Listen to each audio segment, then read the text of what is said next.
Good afternoon. I'm Alex Tremaine, and today Old Man continues to build the RX-93 new Gundam, real grade 1:144 scale version. Hope you've all had a lovely weekend so far, and welcome to the stream. This is the, I think, 5th stream in this series. So far we have finished the Gundam itself. Finished that last Thursday. It's come out quite nicely. There's going to be a fair bit of panel lining work in there at some point soon for me, but for the moment it's going to stay as it is. We also on Thursday got to working on the backpack. So there's a chance we're finishing this today. But we'll see how that goes. In the meantime, because since I started this streaming endeavour, I have discovered that because I've been trying to do this entirely on stream, I haven't had a model to work on during the downtime. So I picked up the Master Grade Banshee, which arrived yesterday, and I have been digging into. So this is as far as I got yesterday. We have a torso, a head, and the right arm, and I've been enjoying it quite a bit so far. The only thing that's irritating me at the moment is the head. I'm trying to get this trying to get this front horn to lock into the notches here. It's just not going in, and when trying to transform the head, it's not quite sitting right in the destroy mode transformation. So I'm gonna have to play with that a bit and see if I can work out what's causing that problem. But the build itself has been quite enjoyable so far. So I will update with progress on that as that goes through, but I'll be building this one off stream as my so I don't get bored, basically. As I say, this is the part 5 of this build, and yeah, we're going to get pretty much right into it. I don't think there's any more business.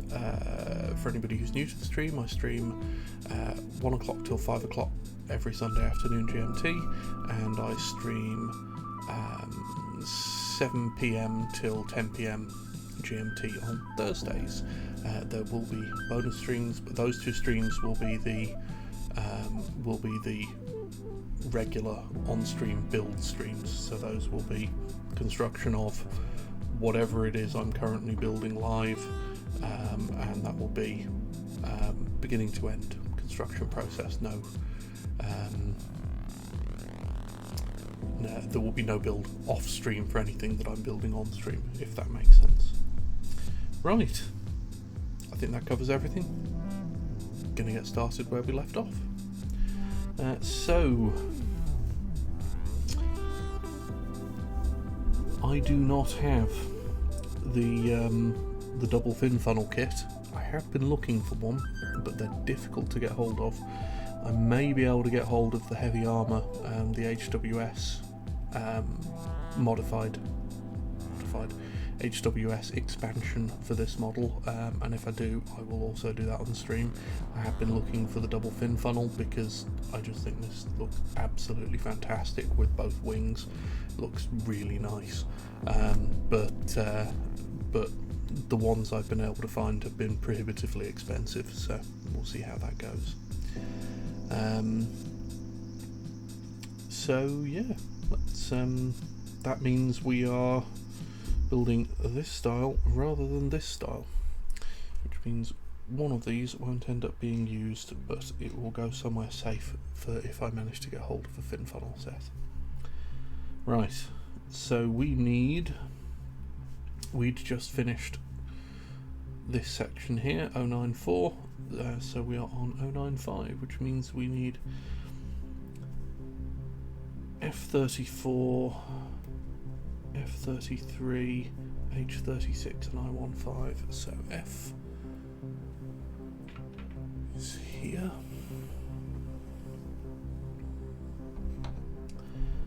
F34, F33 and F34.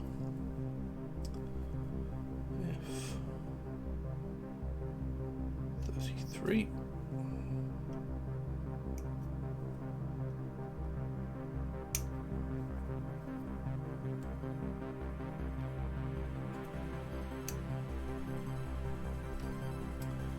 And F34.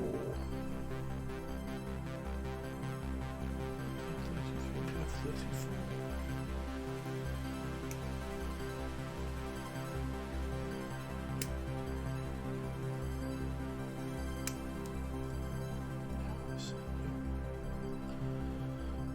That's everything from sheet F. So that was everything from sheet F. We need H36 and I-15.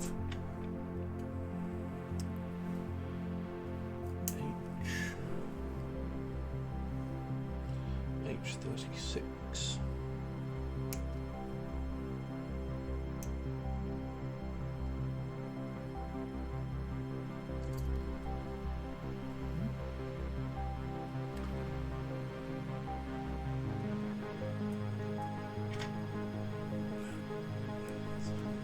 This way.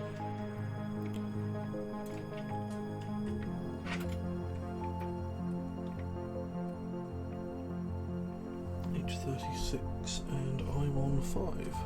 I-1 is this yellow sheet. I-15.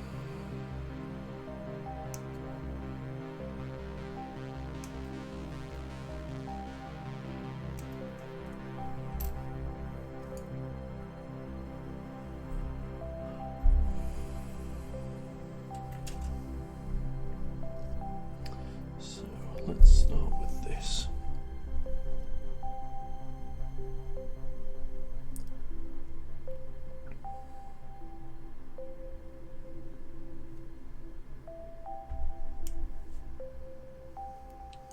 So I hope everybody's had a good weekend. It's been a bit quiet here, which is quite nice. Spent yesterday digging into the master grade Banshee model, which was a nice relaxing time. Caught up on some YouTube videos and streams and the like.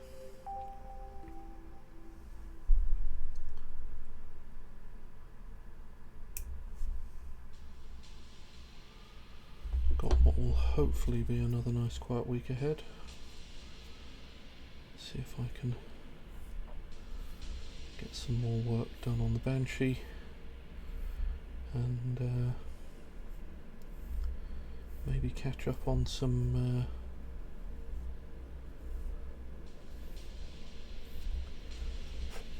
can't remember whether I've mentioned previously, but I do entertain myself watching professional wrestling on occasion, and there have been a few shows over the last few weeks that I need to catch up on.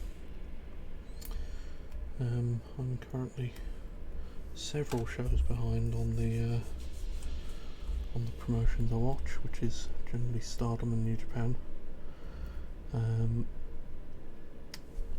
there's been some big shows recently, so there's a lot for me to catch up on, which I'm hoping to have some time to do at least a little bit of this week, but we shall see how things go.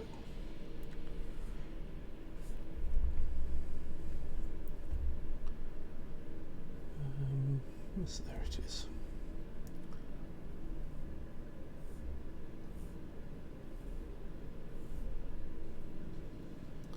Murder pixies indeed.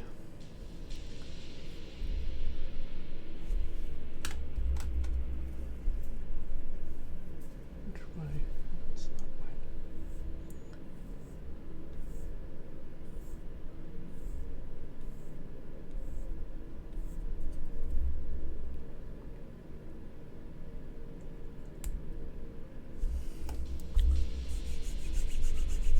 old belief that professional wrestlers are very weird human beings and really quite terrifying as well in the things they are willing to put themselves through for my entertainment.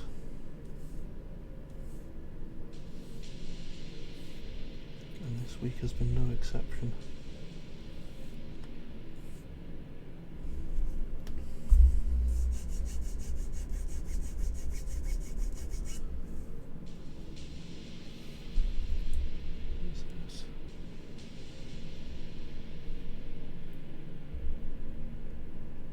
Yes, that was everything.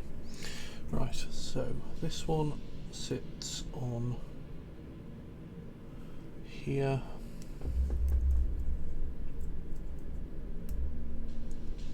Like so.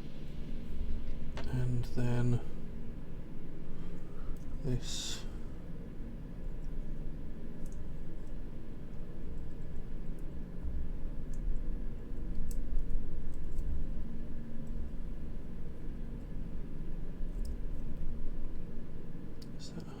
is that straight? I think that's right. And then that sits on there like so. Is that? Yeah, I think that's about right.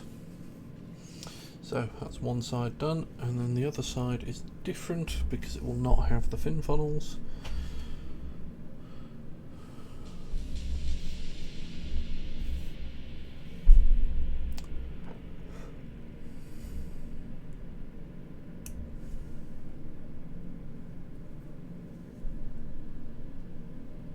As I say, I've not been able to find a decent source for the dual fin funnel. Sorry, put my teeth back in. The dual fin funnel expansion set. But I think I have tracked down a reasonably priced HWS expansion kit. So certainly see that coming at some point.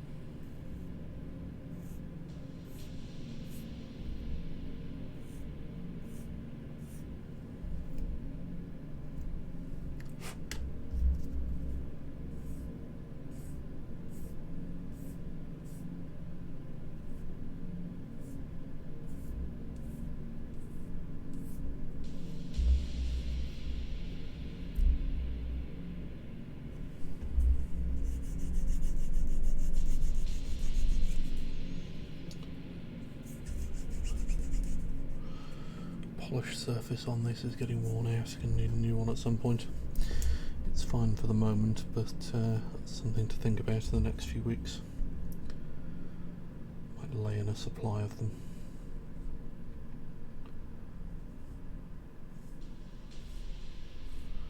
I am in no danger of running out of lollipop sticks for the emery boards, though I might have to look at. Well, I'm going to look at,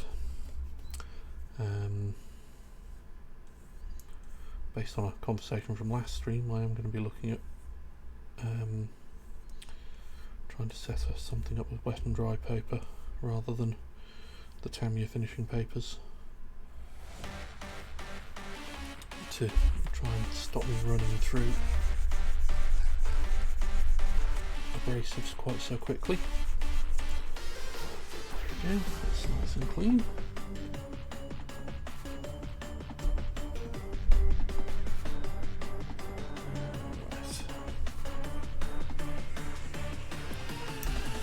I had intended to nip out to the garage yesterday to see if I could set anything up on that front, but it was a lot on the chilly side here yesterday, so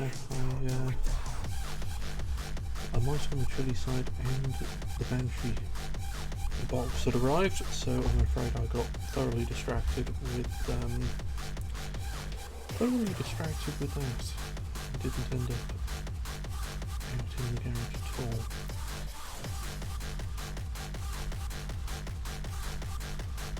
But I guess there were worse fates.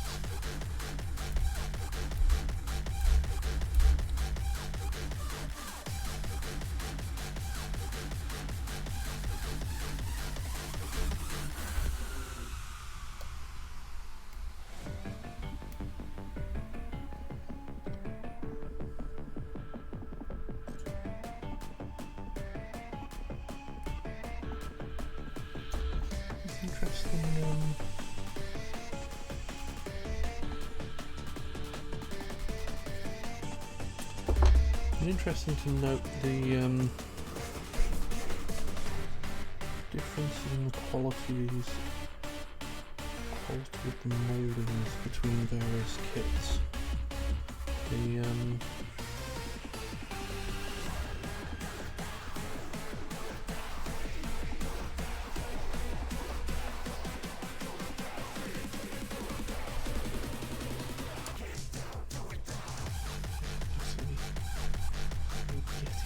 Hopefully that's... no, it's not going to be visible anyway, so that's fine. Where was I? Quality of mouldings. The quality of moulding on this kit is really quite good. Certainly in comparison with the Master Grade Banshee.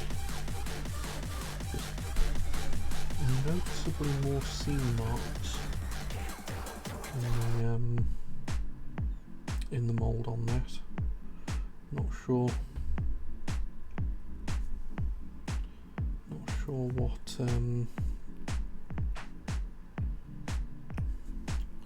the difference is there or why it happens, but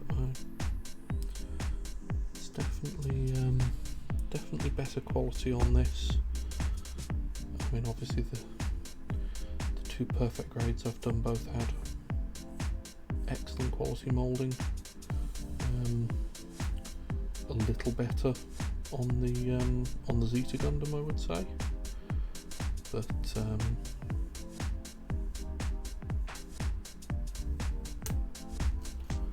still very good on the Stripe Rouge. Nothing to complain about. And again, the moulding on the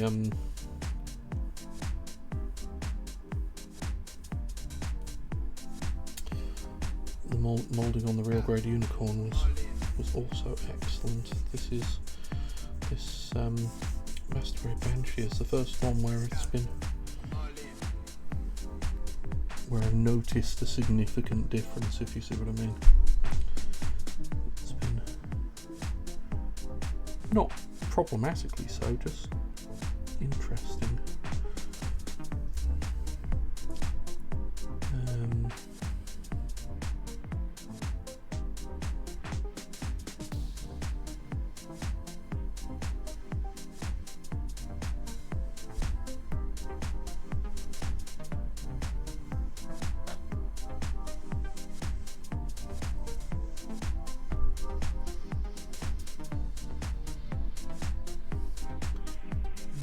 In and then we twist it. How far do we twist it? Look at that. So I'm going to say we don't twist it that far. Let's go with a sort of 45 degree there, which matches how it looks on here.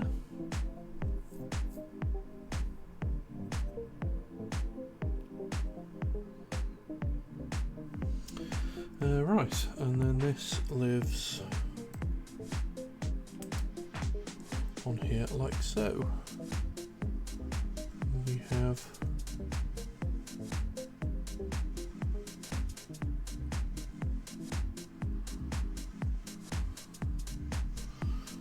a backpack.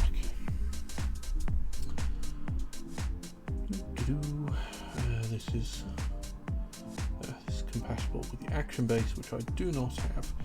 So this then lives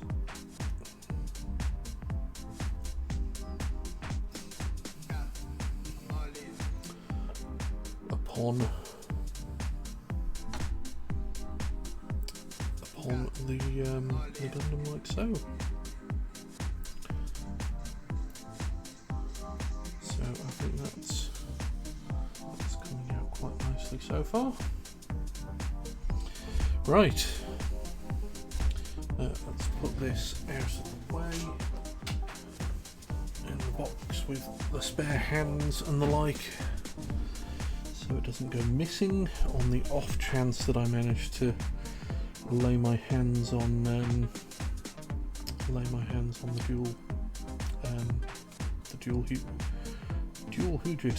dual funnel fin. Right, beam rifle. D8 and 9 and H2. Well, D is here, so D8 and 9.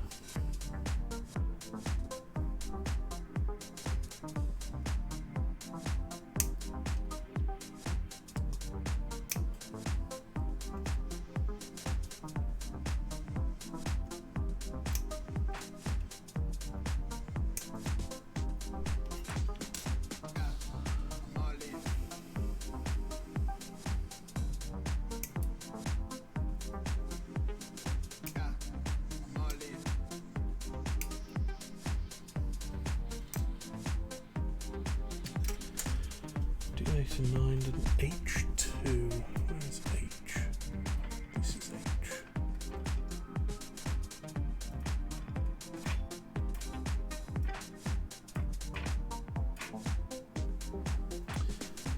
H2. H2.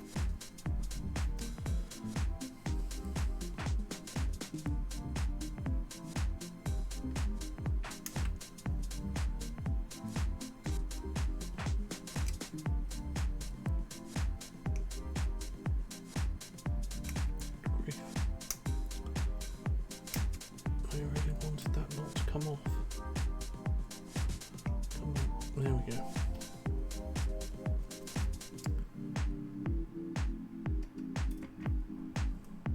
Hang that back up. Right, so I guess we start with this.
So, looking at this,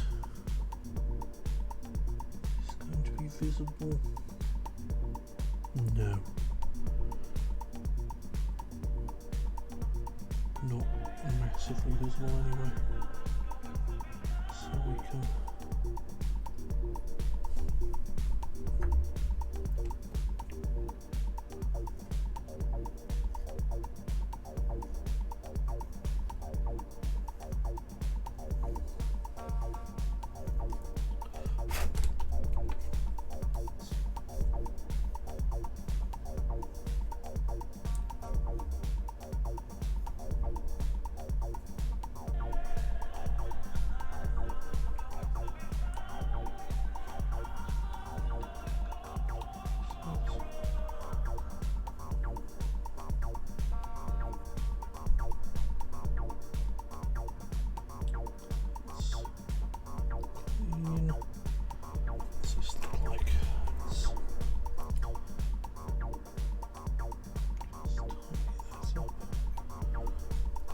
there.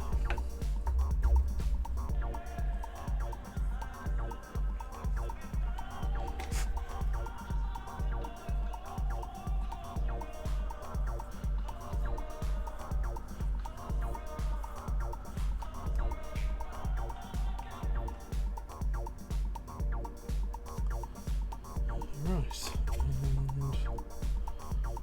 let's just this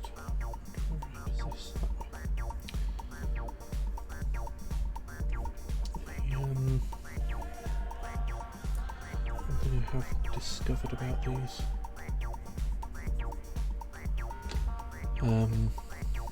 these lollipop sticks is that they're not perfectly flat.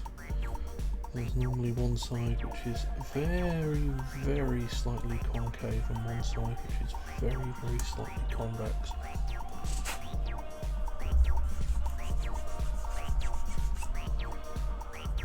Which means one side is slightly better than the other depending on the situation. I think I'd actually prefer it to just be 100% flat on both sides, but I think it's a struggle to find wooden lollipop sticks of this type that will be 100% flat. I need to see if I can track down some plastic or maybe a metal one. Some kind of solid brass piece would be ideal, I think. That could be brass or maybe copper. Brass is probably best. Could be used with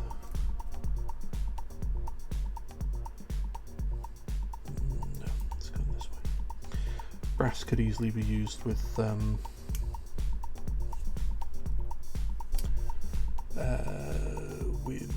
wet and dry paper without worrying about it rusting or tarnishing at least too badly at any rate.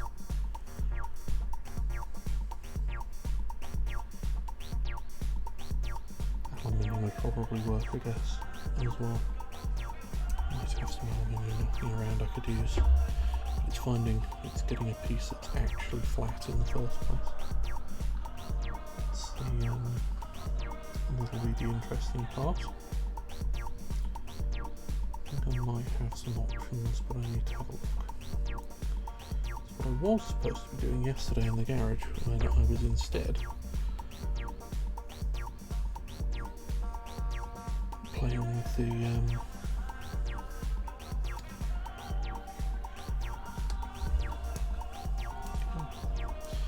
was instead playing with the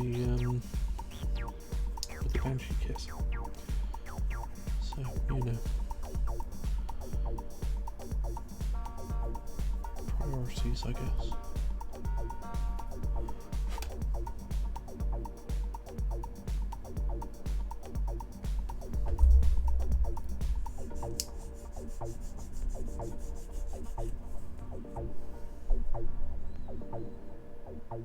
That's good. Anything else along this top edge? No, we are.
good. What else we got on here? There it is. Here's another one.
Right, so these are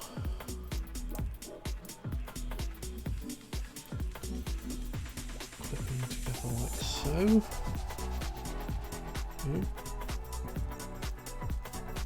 Okay, nothing I can do about that.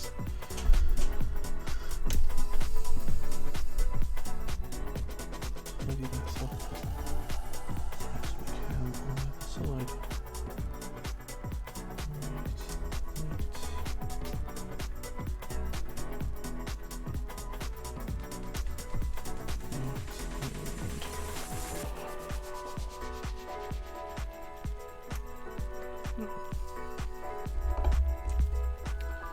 So let's start with this.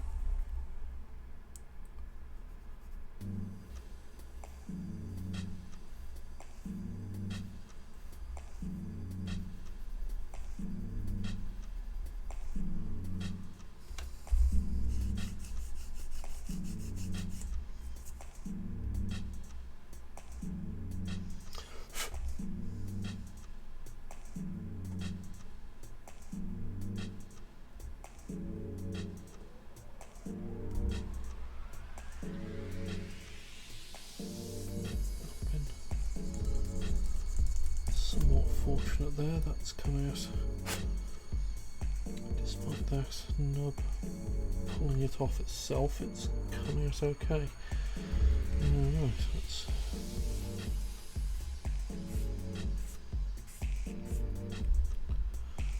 deal with these.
Where's the last one?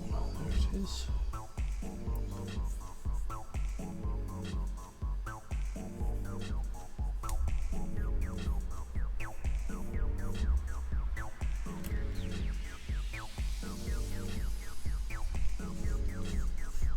Excellent.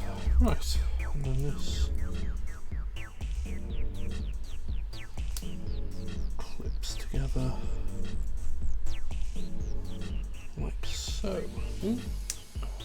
so that's better. Go on, you can do it. There we go.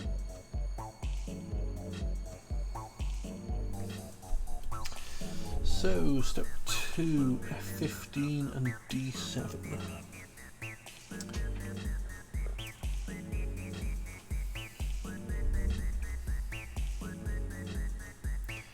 F15.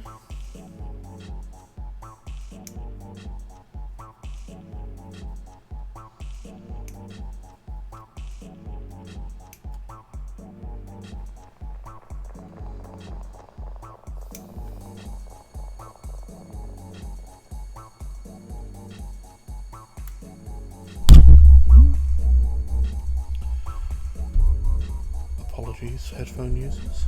That was somewhat awkward there.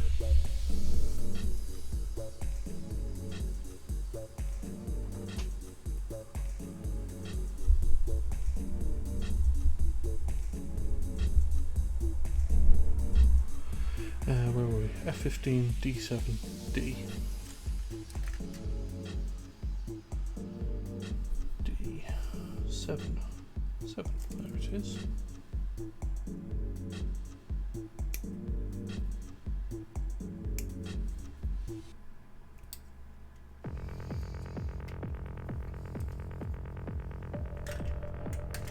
D7.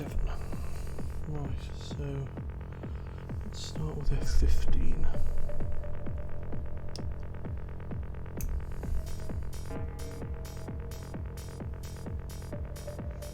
Which has some undergates going on.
Right, that's that.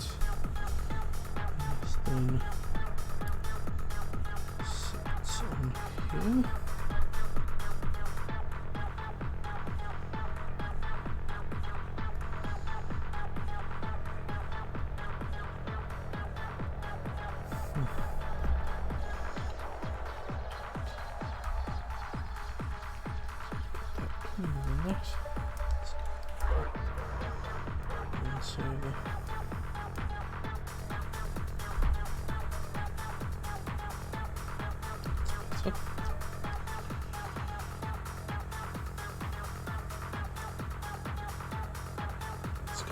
looking alright.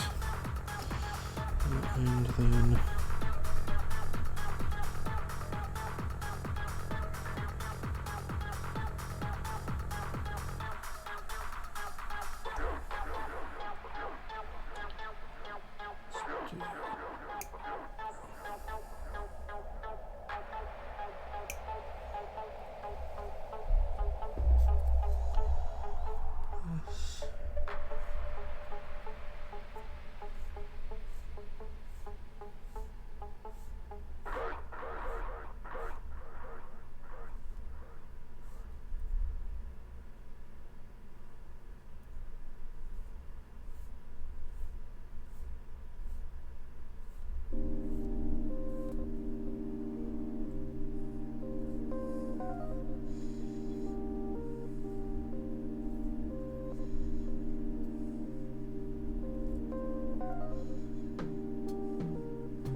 right, so that then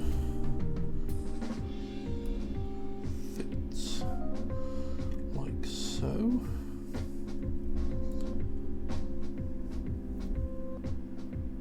Let's get a decent shot of that. It's come out quite nicely, I think. Right, where were we? I1 10 and H5, so I1 10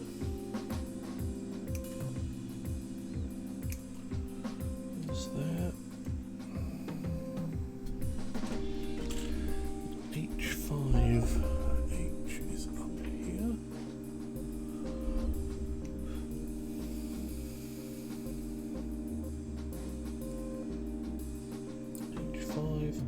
Is this one.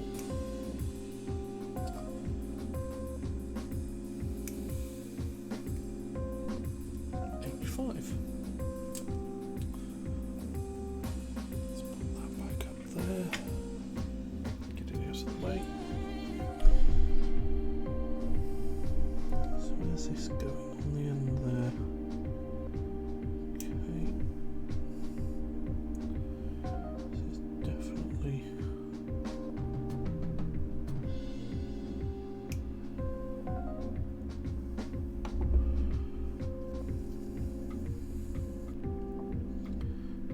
Teeny tiny parts, how I love you.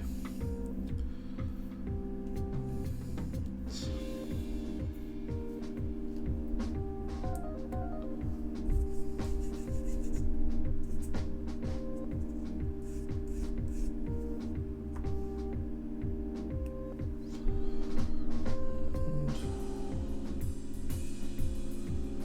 other side.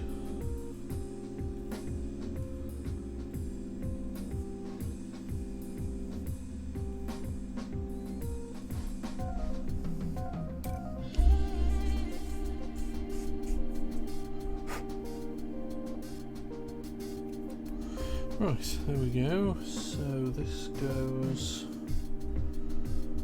this way round.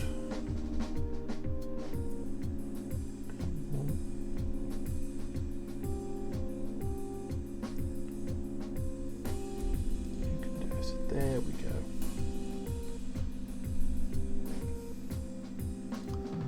That goes like so.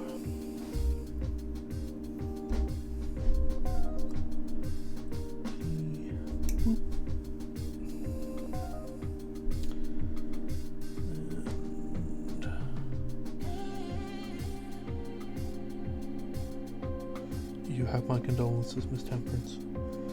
Stickers are the worst.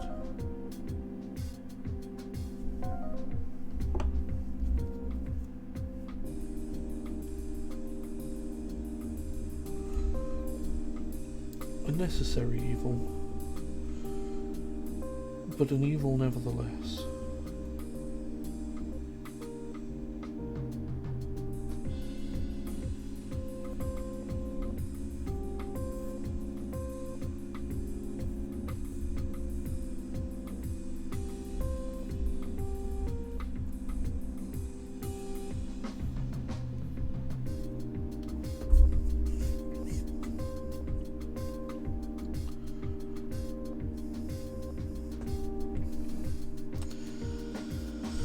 Right, so this is going in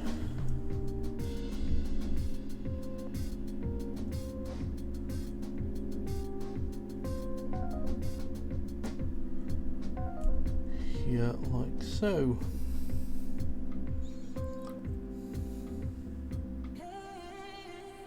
Come on, you can focus on the right thing. There it is. And that folds in. Right, that is this page. I suspect. Yep, that is the entirety of the beam rifle. Which, yeah, I like the look of that. Put that to one side.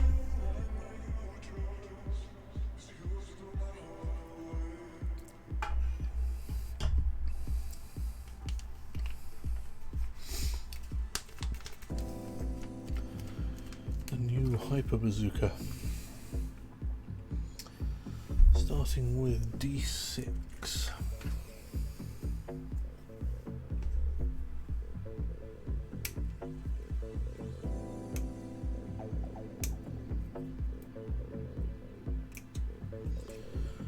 D6, F12 and H3.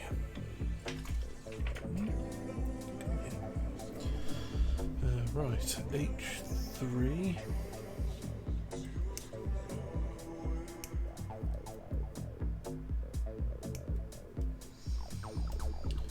Is here.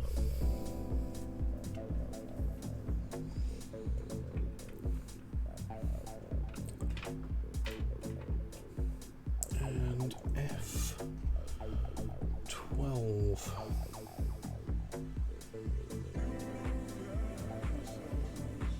No, F14. That's good, because F12 isn't here anymore. Ooh. So worried there for a second. F14.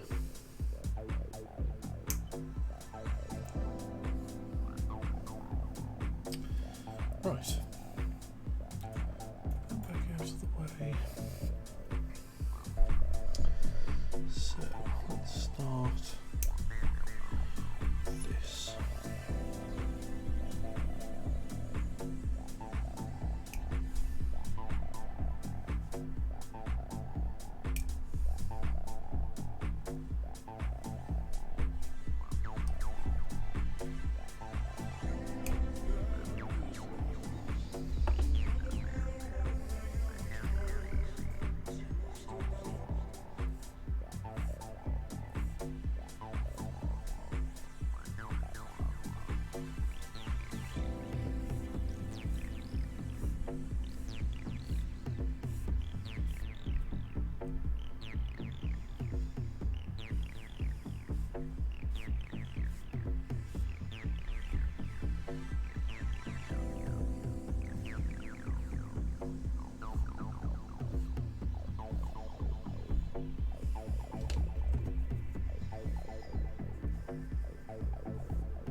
touch there.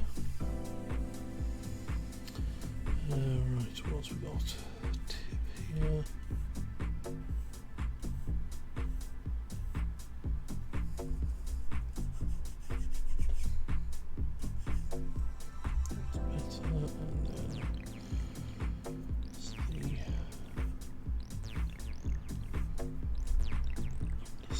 Here. Excellent.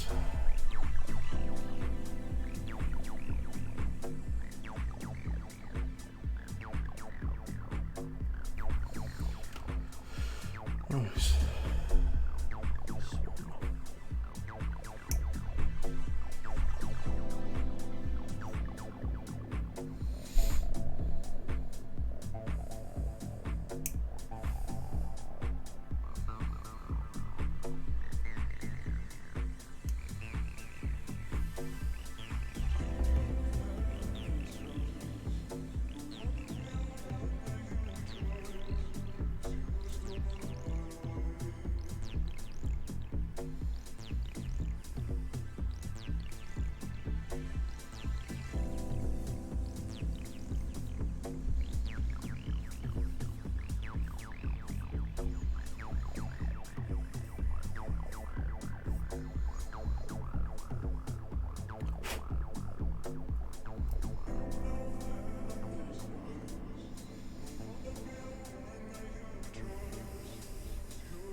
Right, there we go. So,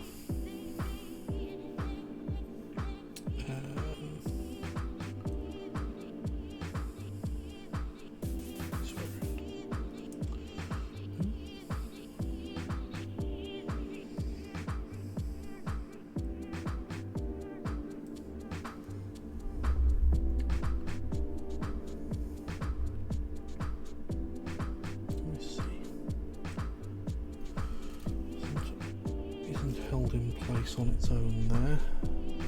Surely needs parts from the next step to hold it steady.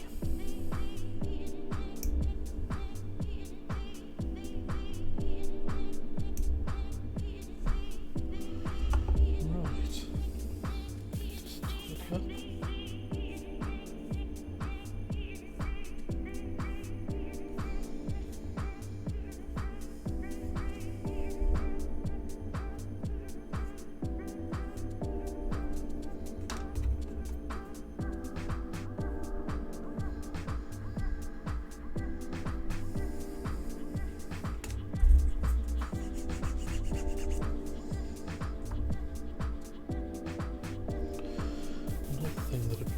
To do yesterday that got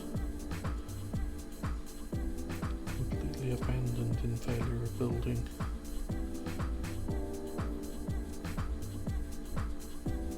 The master grade Banshee.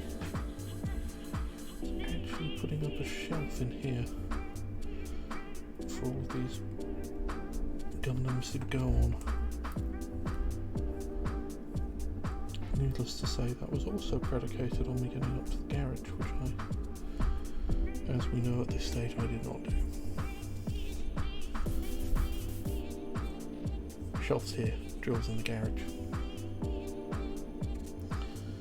Not that at the rate I'm going, that one shelf is going to be sufficient for very long. It'll hold everything that's built. I'll probably hold everything I've got at the moment.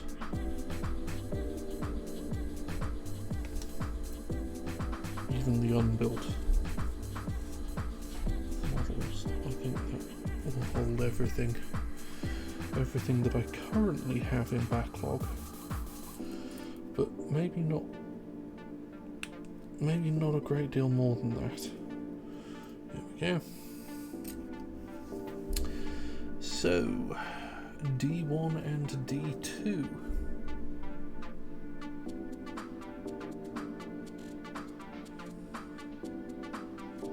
Ah, I see. Okay. D1 and D2.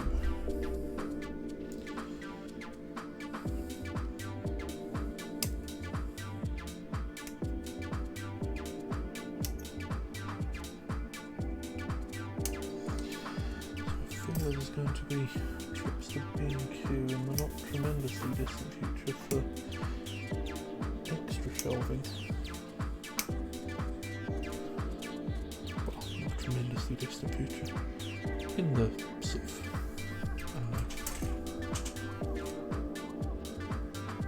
of, next 6 months. Like most people, I'm avoiding leaving the house if at all possible at the moment, and you know, that was a habit I had before the pandemic occurred, so it's only been reinforced through practicality.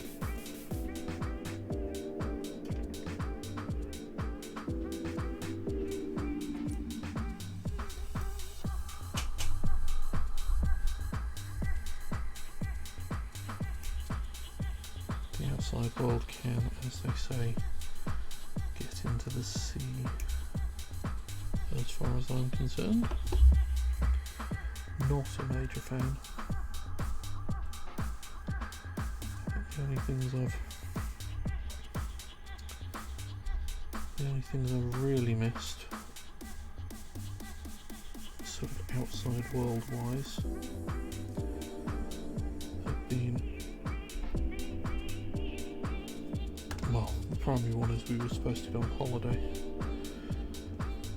Christmas just gone. We were supposed to spend Christmas in Japan. But yeah, not so much. So that's been put on hold for a little while.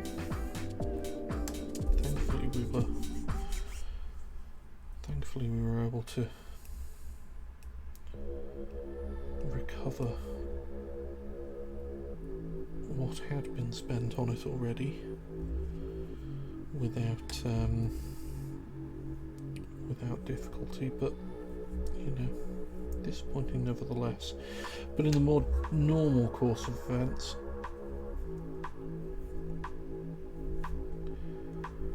I miss live wrestling shows, of which there are not many at the moment. Or any, really. Not in this country anyway. I miss the occasional live music. And I miss car shows.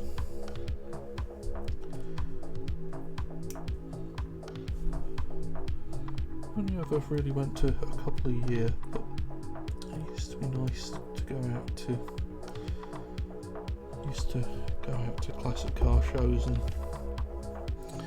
go through the auto jumbles. The project car that's in the garage is a kit car that uses a classic Mini as a donor car. So go to Mini shows. Used to have a Mini as well, don't anymore. Go to Mini shows and get parts I need for the kit car. It's always nice. Miss that.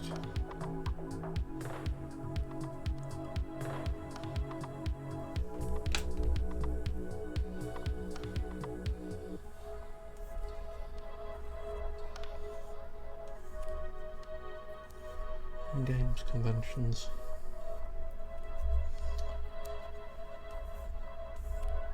Let's go into Magic the Gathering tournaments.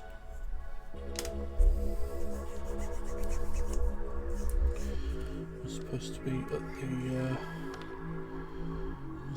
at the Magic Fest Liverpool last summer, which, needless to say, was cancelled. Have to see if that happens this year or something similar.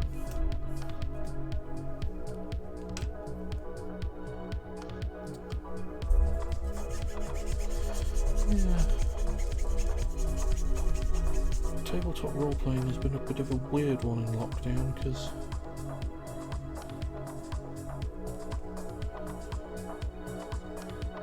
used to be in 2 regular games.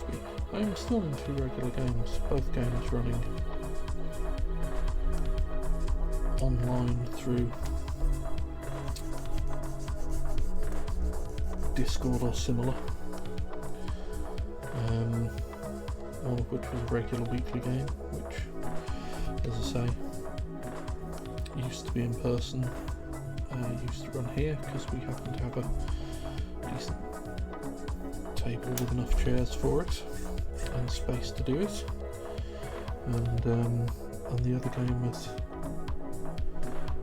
at some friends in London.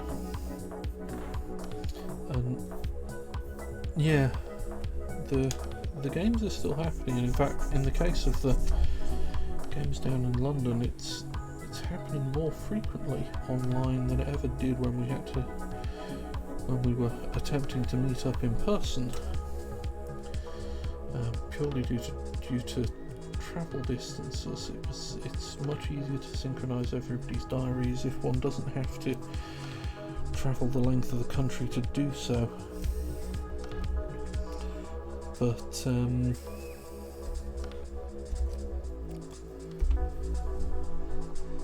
as Miss Temperance says, it's that face-to-face with people, you know? Actually being in the same room is not a thing that's happened. I mean, I, like many people, most people who don't live with or near their immediate family, I speak to my parents through Skype every week. You know, we see each other, but in the last 12 months we've actually physically been in the same place once, and that's weird, you know. And I'm not the only one in that situation. Most people have a similar story.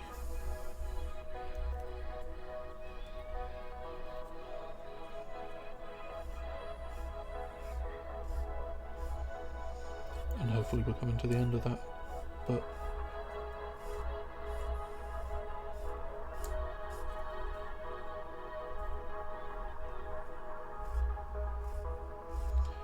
it's been a weird year. As I say, it's not like I left the house with terrible regularity prior to the pandemic. In fact, I was still known for, you know, avoiding it whenever possible, but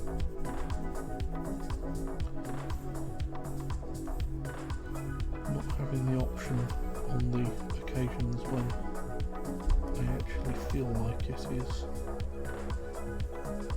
and not having the places to go, it does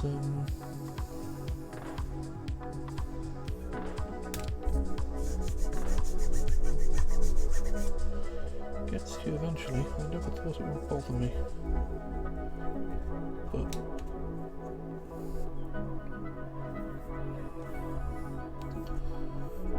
it's the opportunities missed more than anything else.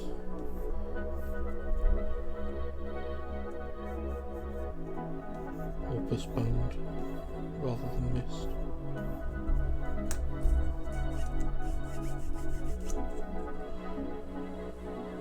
Anyway, on to lighter subjects.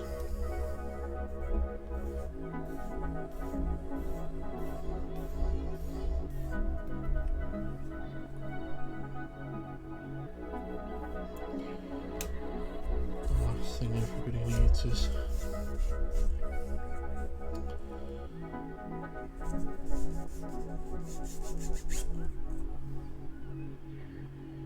me wondering about lockdown. Everybody knows.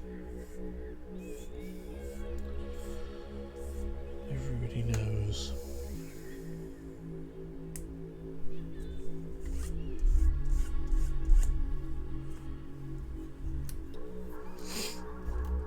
So this goes on here. Yes, that would make sense.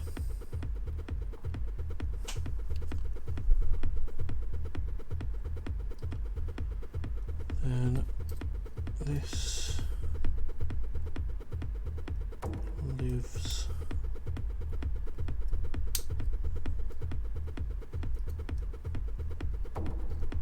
like so.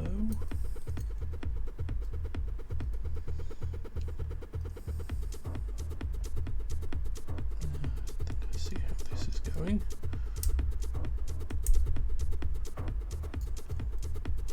That can then hinge up.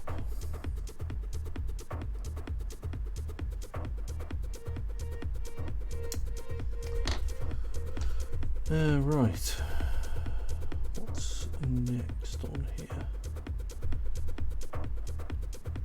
H1A3, sorry, H1A30 and A31. Let's grab A because it's here. I see, yes.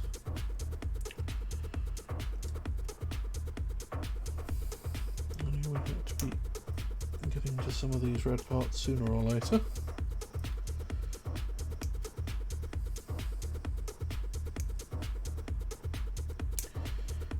H30 and 31. What else have we got on the list? H1.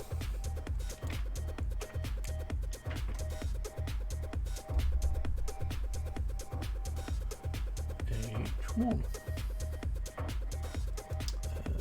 From this side.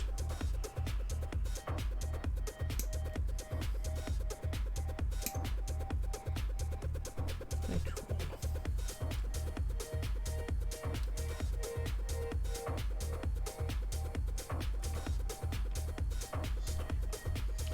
Right, so let's clean this up first.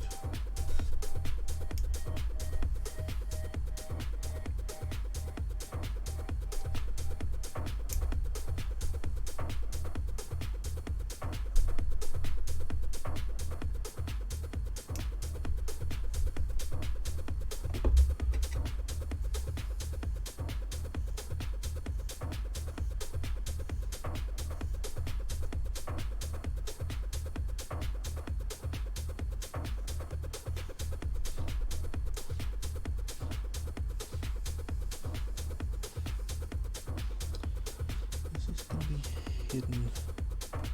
Yes, I think it is, isn't it? So I'm not going to worry too much about sanding this down, in which case. Sand it down if it becomes relevant to do so, but I'll tidy up this edge because this might be visible.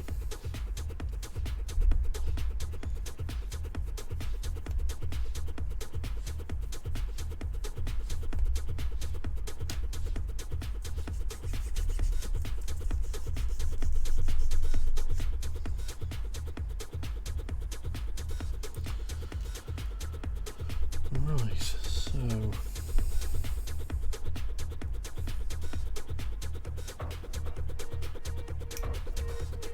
time out 2:15.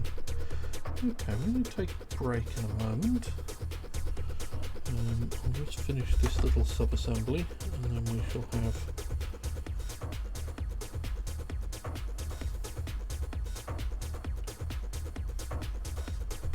take 5 minutes to refill on refreshments, etc.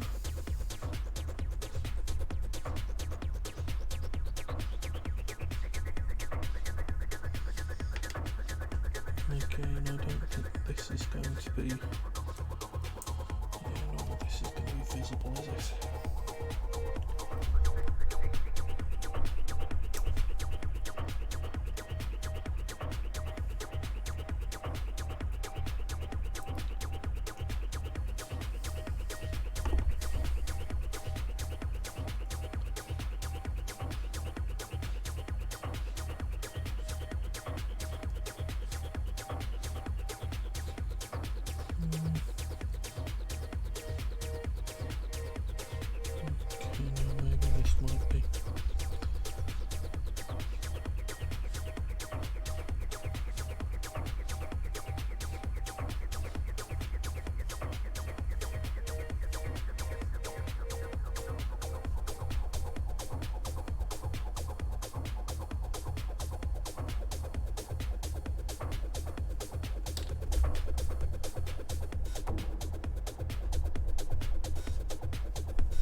Yeah. Right, so this goes on like so.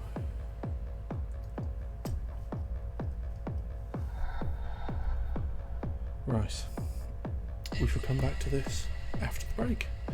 Go forth, get drinks, refreshments, food, nibbles, stuff, relieve yourselves of your burdens, and return in bit more than 5 minutes. See you shortly.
Welcome back, everybody. Drinks recharged, snacks consumed. Once more ready to face the slings and arrows of Gunpla sprues. For those who've joined us since the start of the stream, welcome. I'm Alex Tremaine, and I build Gunpla on stream. Current project is the RX-93 new Gundam, the real grade edition of the kit. We're approaching the end of this build, and following on from it, I've got the master grade full armor unicorn Gundam with the green psycho frame, which will be the next project, and then after that I will be moving on to the perfect grade Strike Freedom. Yes, perfect grade Strike Freedom, which is in a very large box over here, and that'll also be built on stream. So I'm going to be doing the whole lot, all three of these builds on stream. I'm hoping to get hold of the HWS expansion kit for this model. I'll add that on stream if I manage to get hold of it, and similarly I am hoping to get hold of the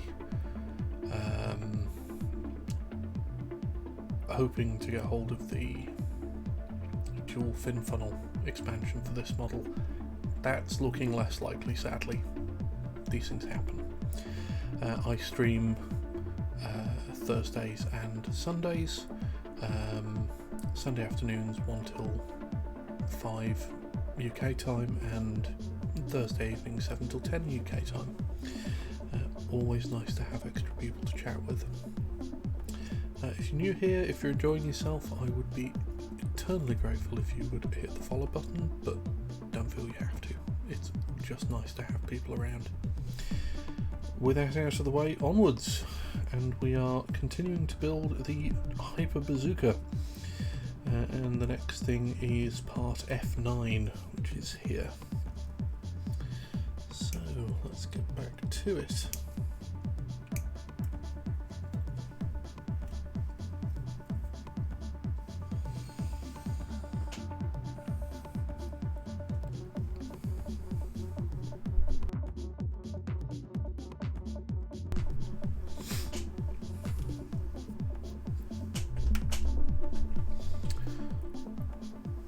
For those wondering why I keep reaching off to the right here for sprues, it's because I actually have a little rack of little hangers for the sprues, so they're all hanging up on a rail to the right of me, effectively, just within reach, so that I can get to them.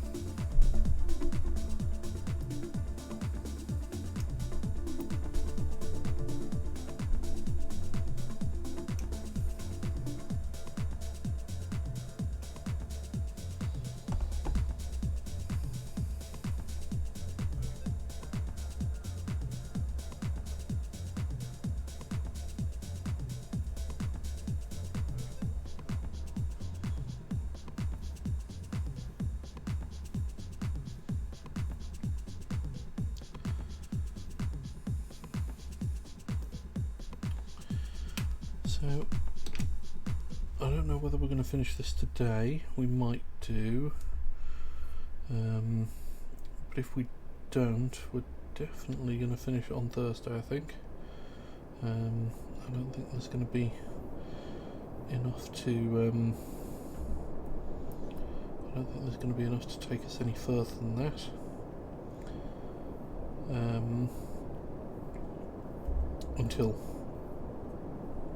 Certainly on this one, until expansions arrive, if I can get hold of them.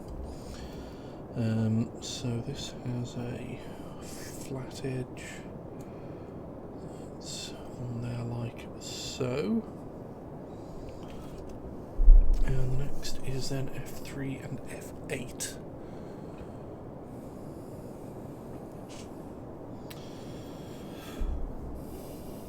Which are these?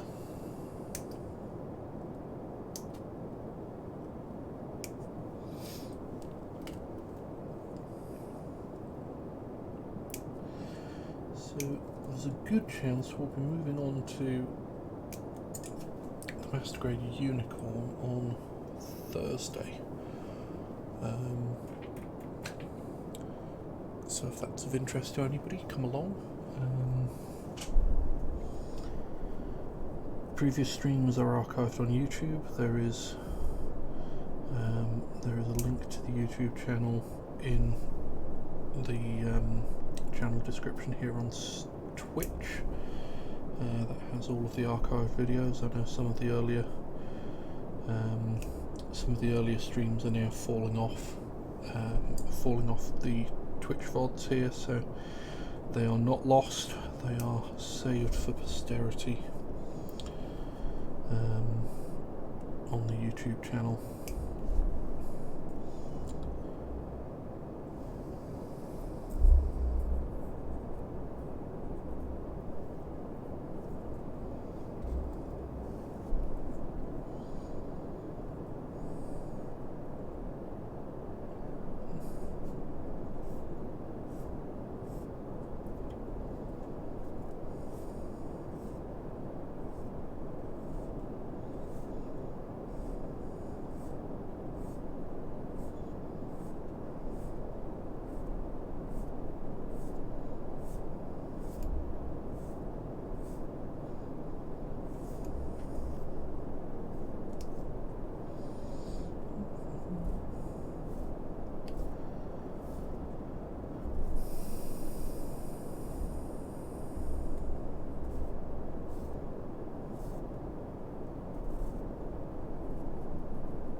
Nice to be able to relax with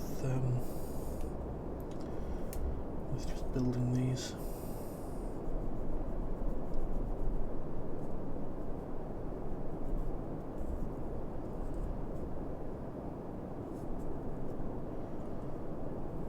And the results are always so satisfying. The only thing you've got to do with these to get a good result is take time and care.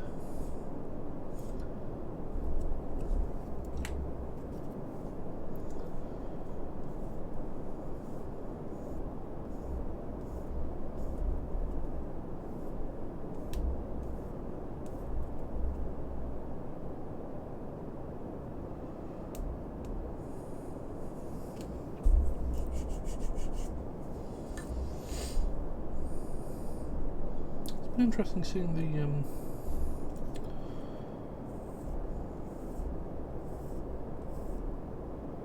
let's say there's differences between the grades in the models, but also interesting to see how things have moved on with the slightly newer models.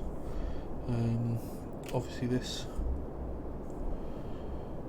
kit is one of the more recent ones, and there's one thing I've noticed of the more recent kits is there's a heavier use of undergating on the newer kits, which I thoroughly approve of. And the instructions are much more accessible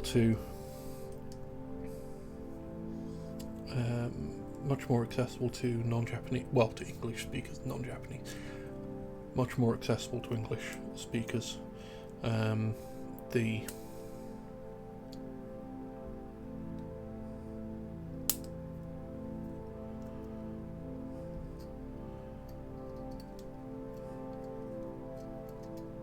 It's gone on quite nicely. I did notice the perfect grade Zeta Gundam, which I believe is an earlier kit, one of the earlier perfect grades. There's much less in the way of sort of English in that manual, and the real grade, this new Gundam and this Unicorn here, the manuals have been much more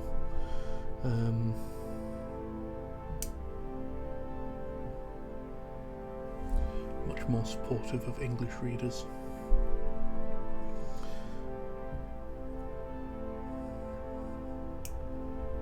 Not that there was any real problem doing the Zeta Gundam. The manual even effectively just operating off pictures. There was only one occasion where I was not immediately clear on what was supposed to be going on, and that was during the wiring process. There's a lot of electrics in the perfect grade Zeta Gundam. Illuminated tail fin, illuminated wing tips, obviously the usual illuminated eyes, but and an illuminated cockpit as well. But the only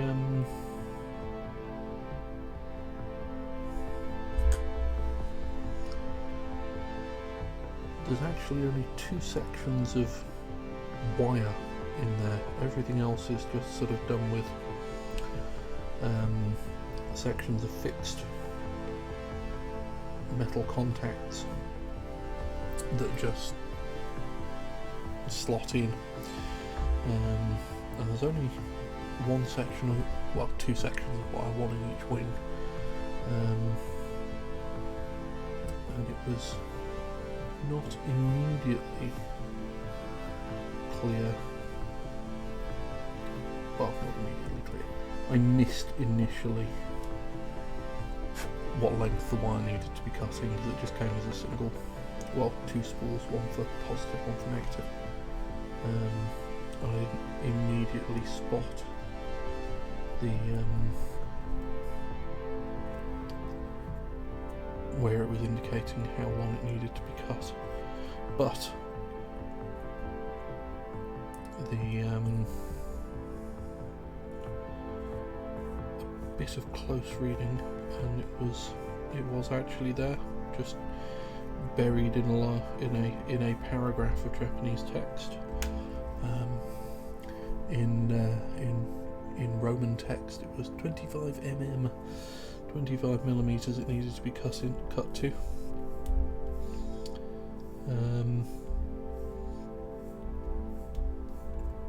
Which, as it turned out, was cutting each spool exactly in half, which I guess makes sense.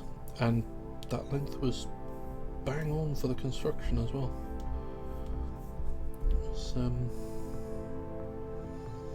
The electrics in the Zeta Gundam are very clever. If you get the opportunity to build one of those, I strongly recommend taking it. They're a fantastic looking model.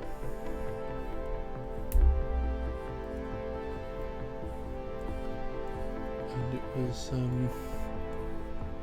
it was the second kit I built, and it was fun from beginning to end, even when I was terrified of losing the tiny springs and the tiny screws.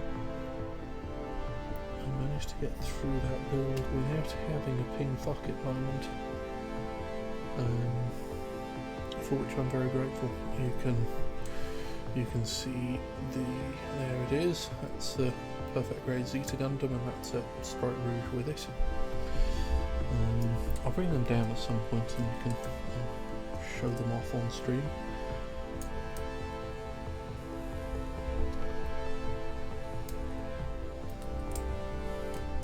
They were satisfying builds, and you know, if you can't show these things off, then why do you have them? Right, so I think at this stage, with these in place, we can now slip that into position to finally stop it rattling round, like so.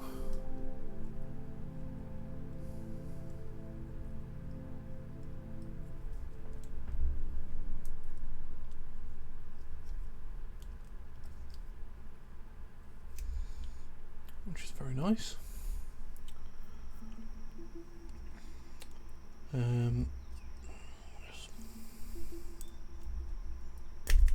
Yes, it does. So it does slip out and collapse down, which is quite nice. I'll just collapse that down for convenience sake at the moment. And F13 goes on the front, is the last part of this. F13, there it is.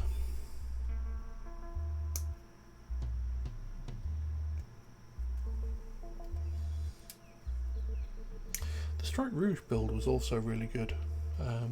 That was a very different build from the Zeta Gundam, but it was fun nonetheless. And it was nice to have the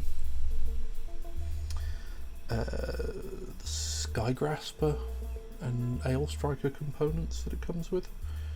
The Sky Grasper you probably can't see behind me. It's hidden behind my chair, but it's yeah, really enjoyed that build. It's gonna be interesting, sort of escalating as we go on these streams, going from the real grade here to the master grade full armor unicorn, which I imagine is going to be quite a build. Having done the real grade full armor, there's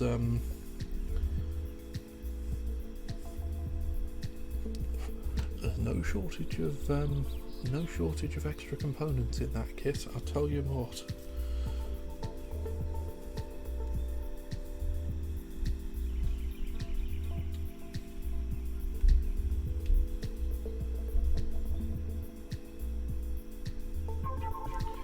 When that kit is finished, we will know that a kit got built. That's going to take significantly longer than this build, I suspect.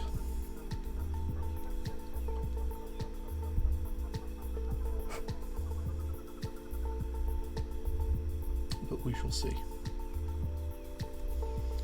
And then finishing off with the finishing what my backlog currently is. I do have plans for after this, but for the moment, the unicorn and the what's this going in for us? The unicorn and the Strike Freedom are going to keep us going here on stream for a significant time, I suspect. Right. One Hyper Bazooka.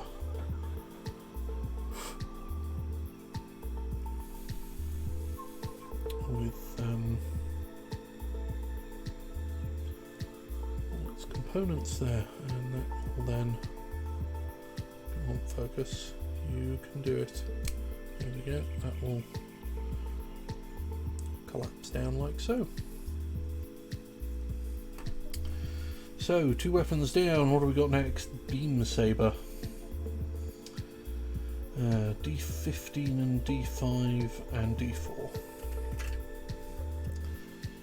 This is, I think, actually the second most complicated Beam Saber hilt I've done. The one in the Zeta Gundam is definitely the most complicated.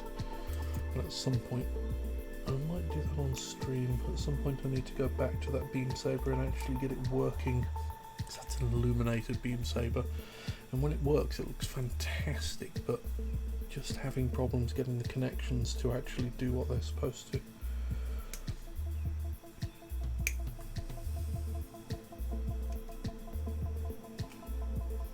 That's definitely something that we could have a look at on stream together, see if solutions present themselves.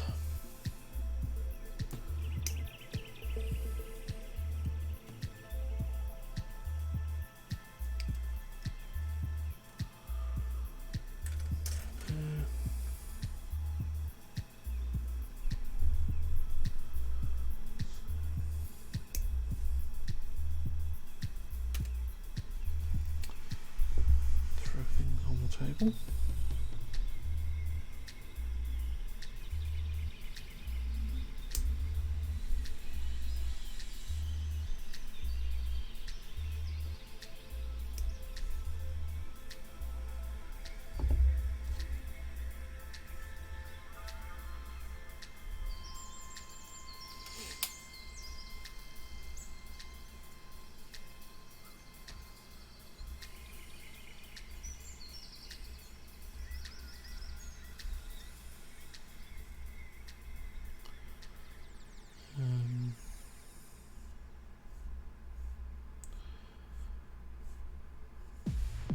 So yeah, I've been looking at to follow on from the Strike Freedom. Once that's finished, I've been looking at the possibility of the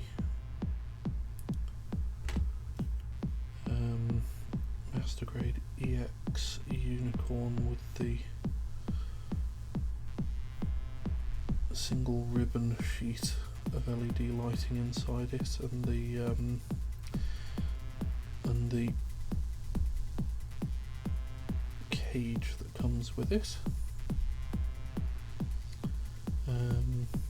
As I say, I want to try and find some of the expansion parts for this. And then, well, we'll see what catches my eye as time goes on. There are no hard and fixed plans, but I'm certain that my own weakness will inform how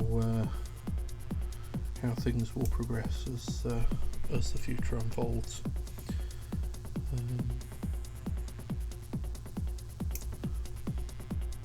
As I pick up various kits to keep us all entertained with.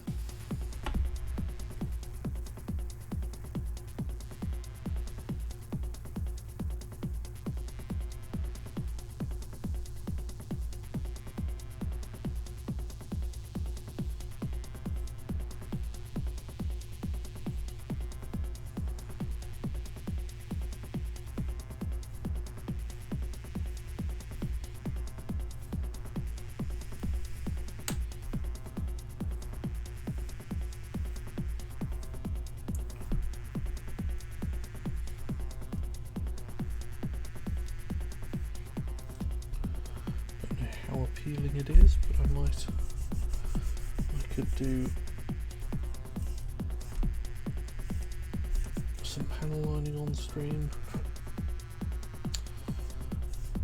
various. My intention had certainly been to do most of the panel lining off stream, but if there's interest in that process, then I'm more than happy to do some more on stream. I did. Stream number 1 was, so which way does this go? This way. Stream number 1 was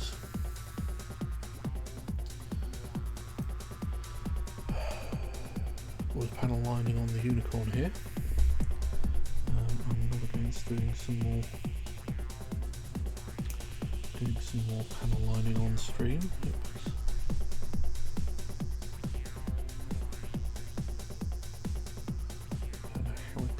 That would be for people, but I don't imagine that anybody who's watching this stream is watching it for adrenaline fueled thrills.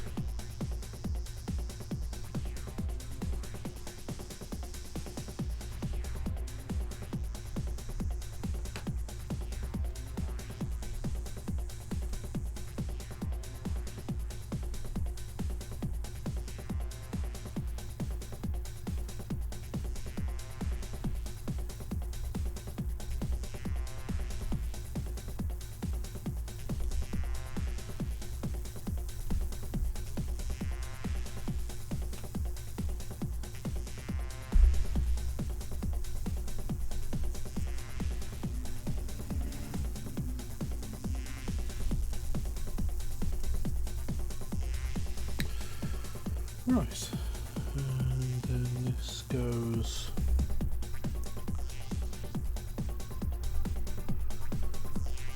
this way around apparently. There we go.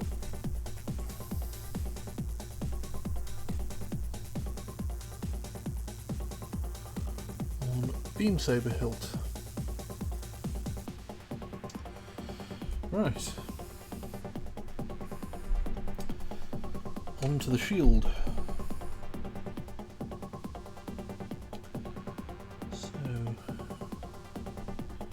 H6, D19, A28 and L21.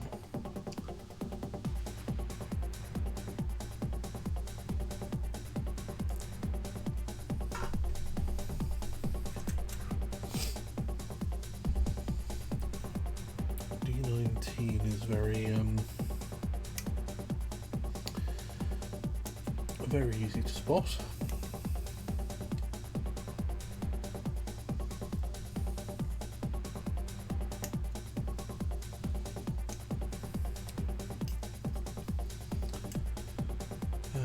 Is it a dead sprue? It can be a dead sprue. There is nothing except a tiny pilot who we will rescue from this sprue. That I do believe is everything. Weep for Sprue D. Sprue D is no more.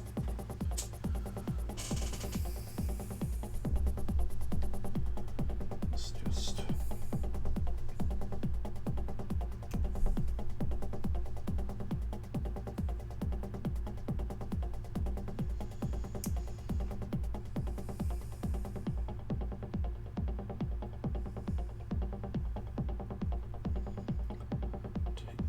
off that, and let's put that in the box. Go missing. Need to get all my Ziploc bags out to start storing these bits in, but that's something I can do after the stream. So H6, also a very difficult part to miss.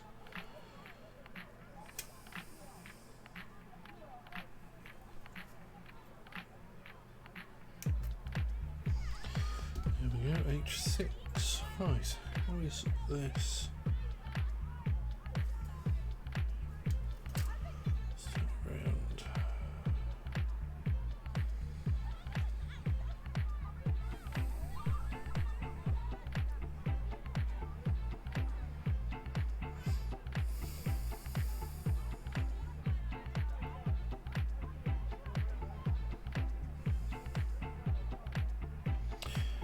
Weep for Sprue H, for Sprue H is also no more.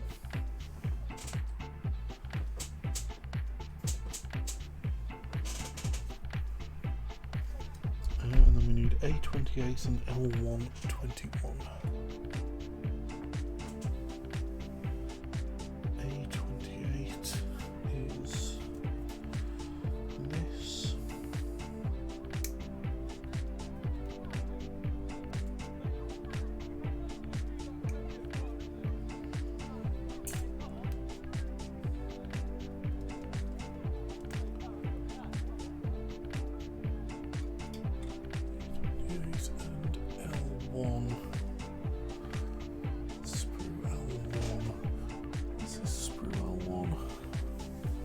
Yes, L121.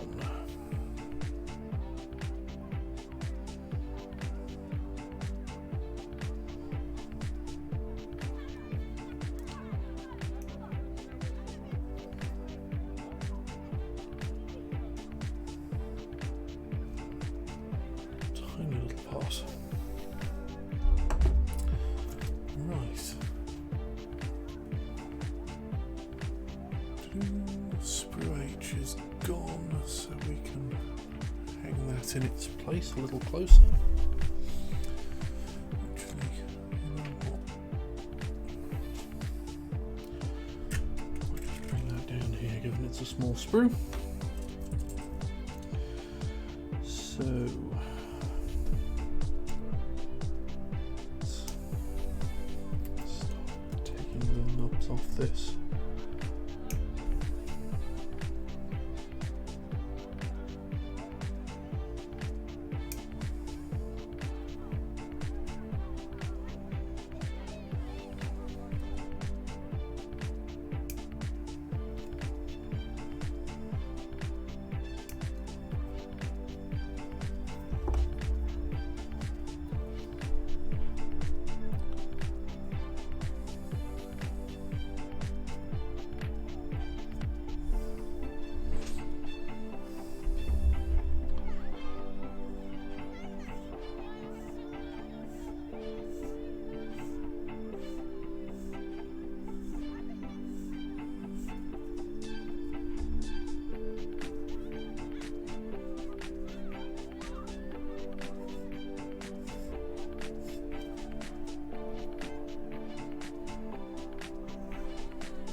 Right, that's that.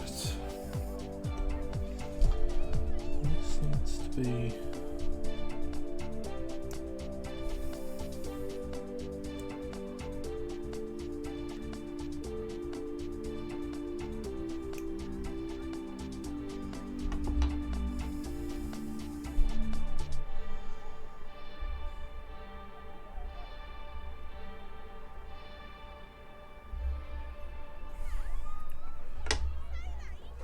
is apparently step 1.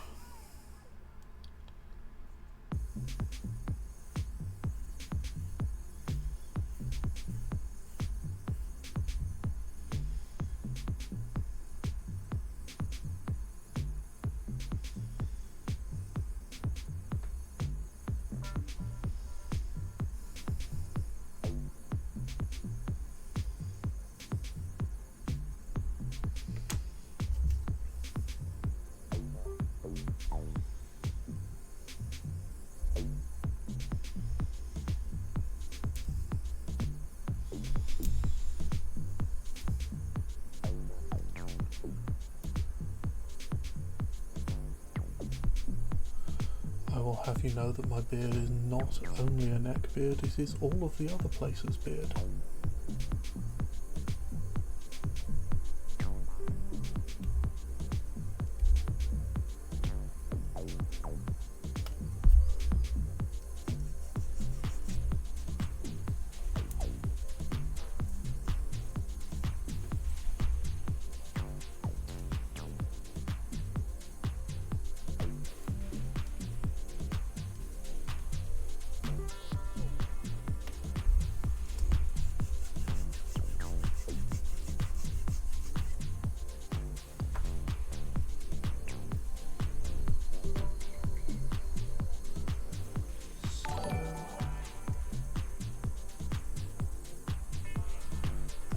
follow, and welcome to the stream.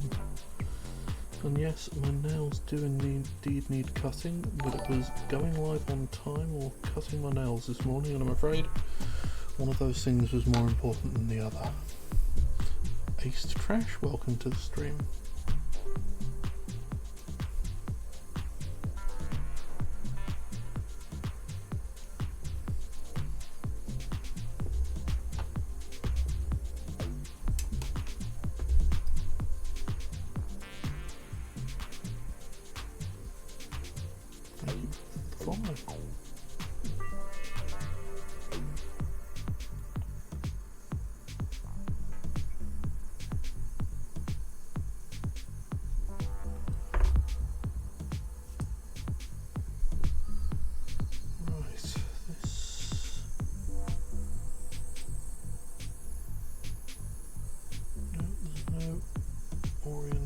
On that just goes on however it will fit.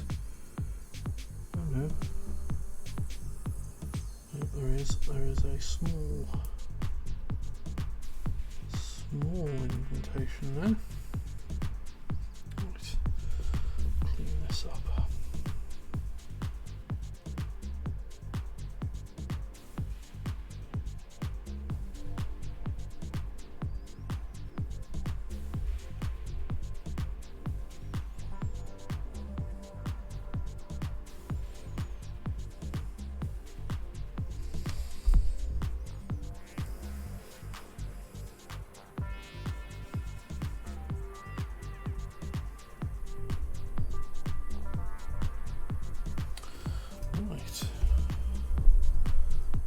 Front plate of the shield.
quite nicely. Right, L116 and L14. Which are 16.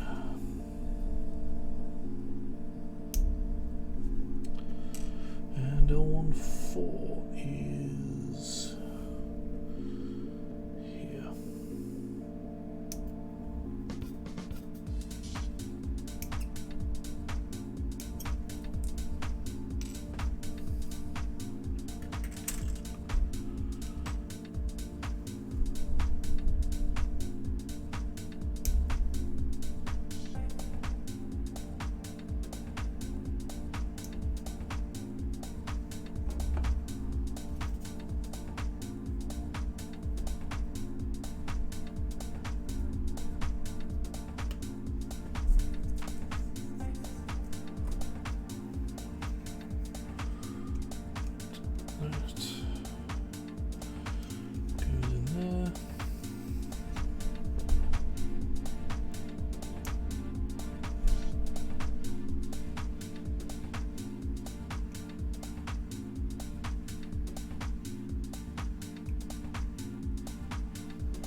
Inside like so.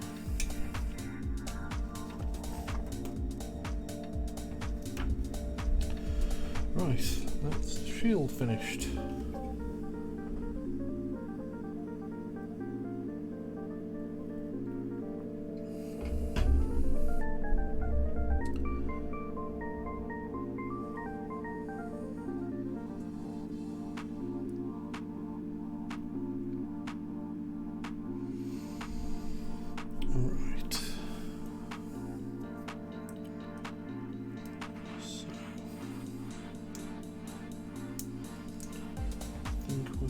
Store a bazooka on the back.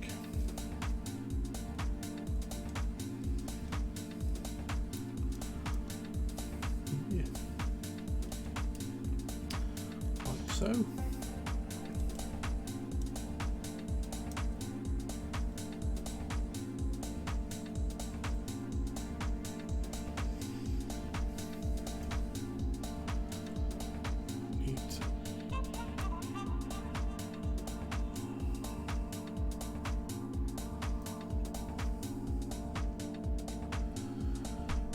Work on posing that, I think. Right.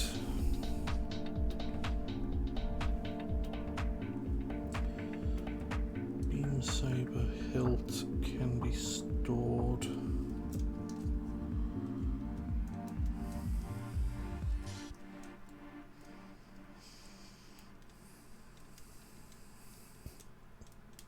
Let's just take that off for a moment.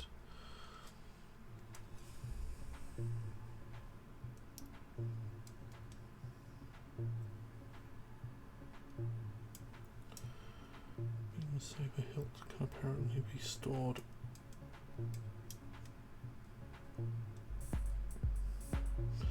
like so.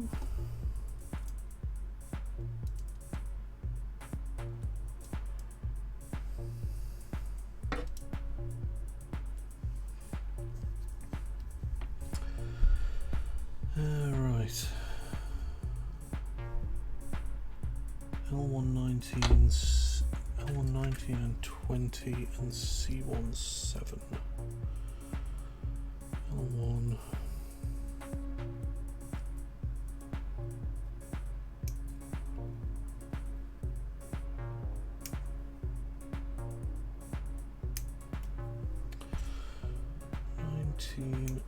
And 20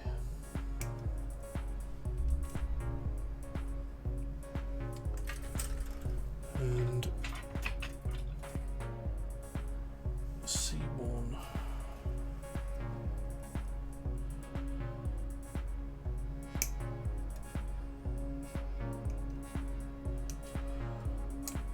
7.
Right, once I've finished this, once I've finished putting this hand together, I'm going to take another break because it is somehow 3:15.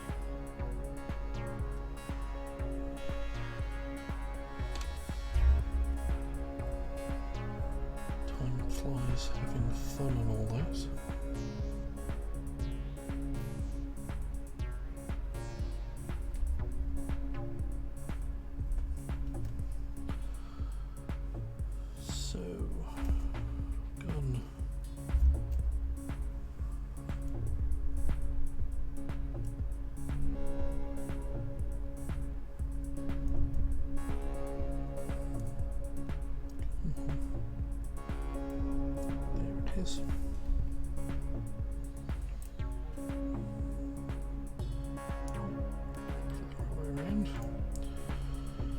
There's that.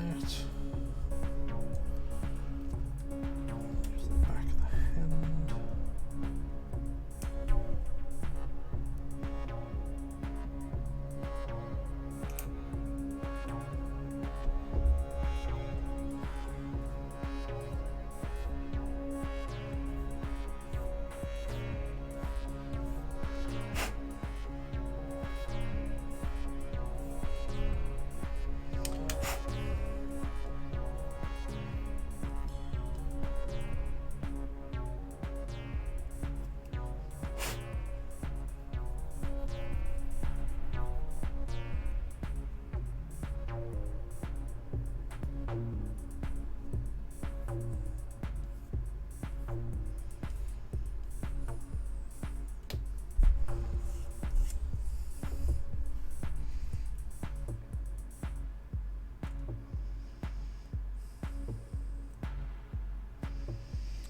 Right. like so.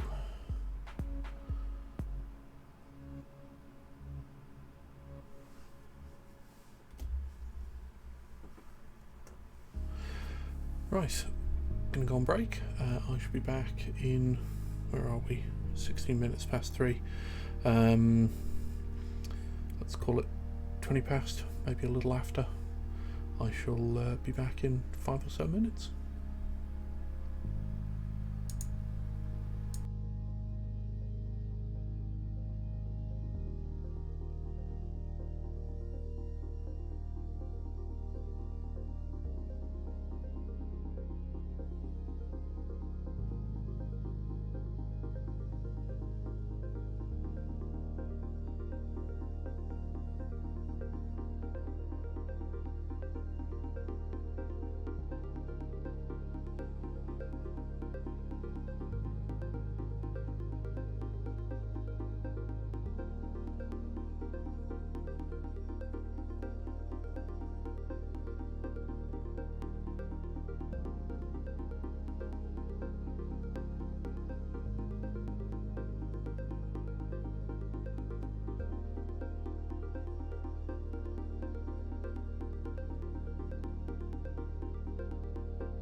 Welcome back to the stream. Just before we finished the break, we attached the Hyper Bazooka and the shield, and we found a storage spot for the beam saber hilt, and the beam rifle developed its own hand so that it could be fitted to so it could be attached to the Gundam itself. For the moment, I'm going to leave that separate and continue on.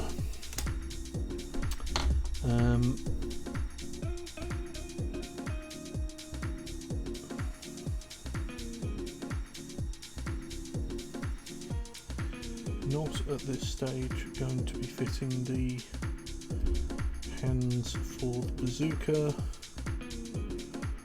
Not at this stage going to be fitting the hands for the beam saber. Come back to I think I'm going to leave the beam saber blades safely on the sprue for the moment. That'll be something I can think about once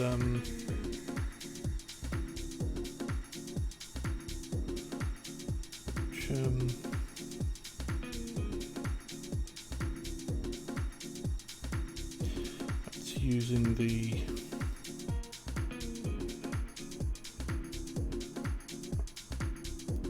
just trying to see which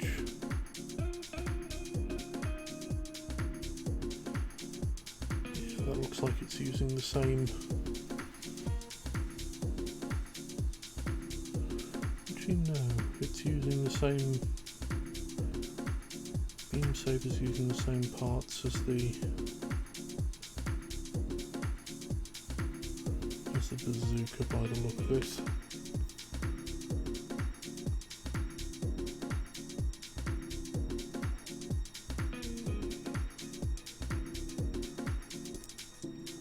Still think we're going to leave that as it is for the moment.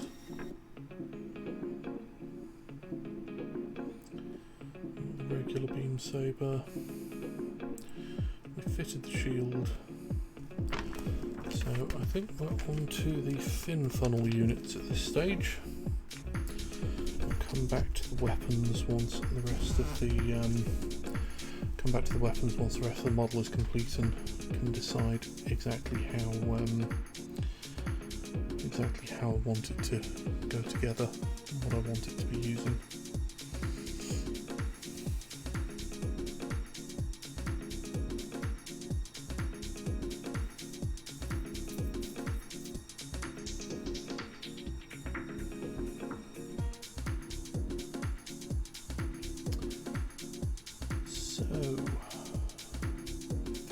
Units. We need ×6 B1, which I believe is the only thing on sprue B. Here we go. So we need 6 of these.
for Sprue B, I guess.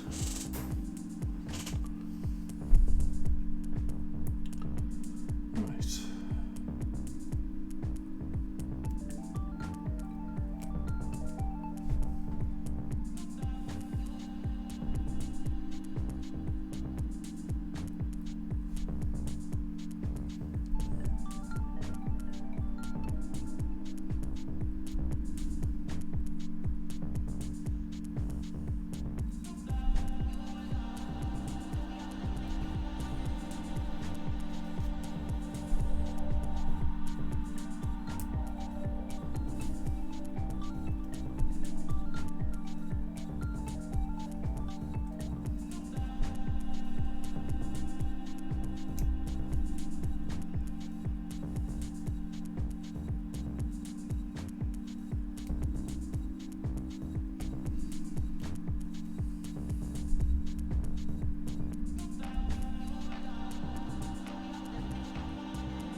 So,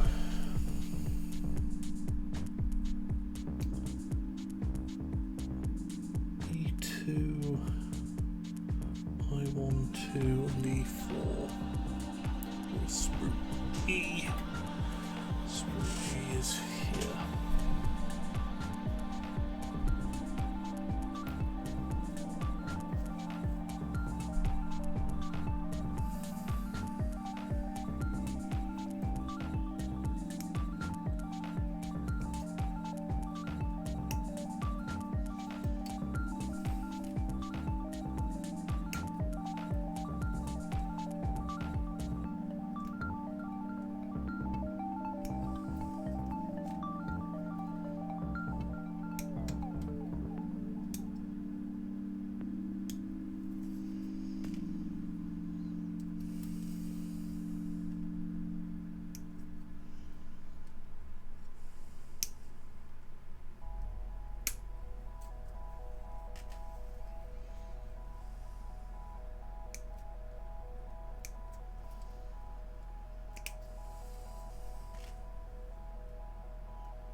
So that's E2, and we need E4, which is these.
which is E6.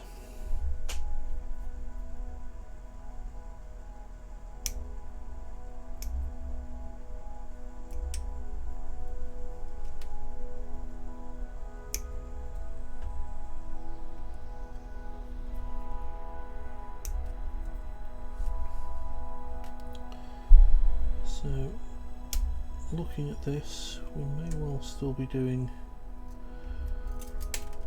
We may well still be finishing this off come Thursday, but I think it's safe to say this will be the last. Thursday will probably be the last stream for this build, at least for the moment.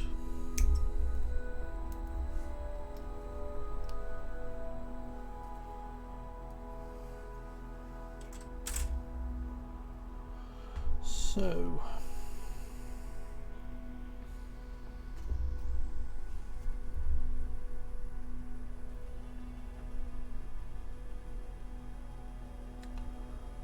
start with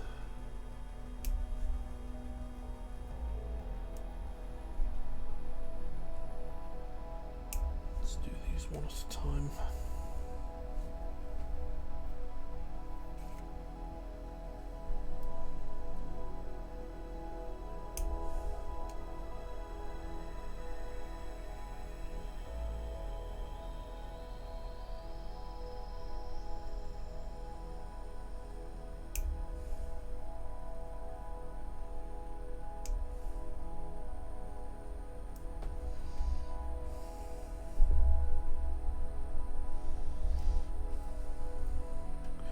Yeah, the yellow is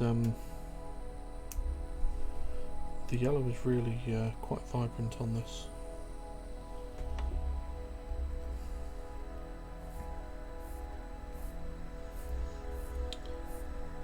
I do like the contrast it gives against the.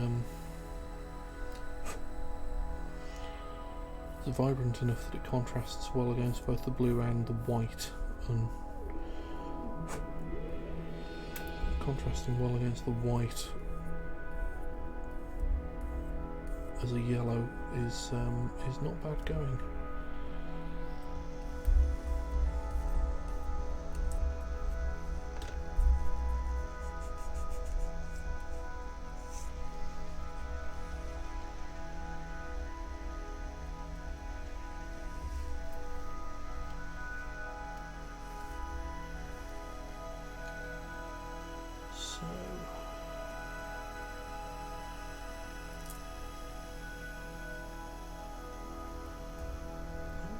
Together like so.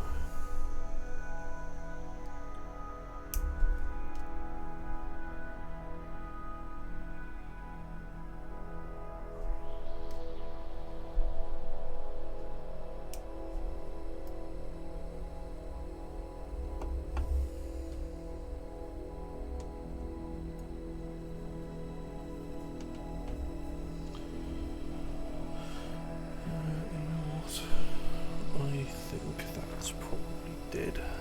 Let's have a fresh.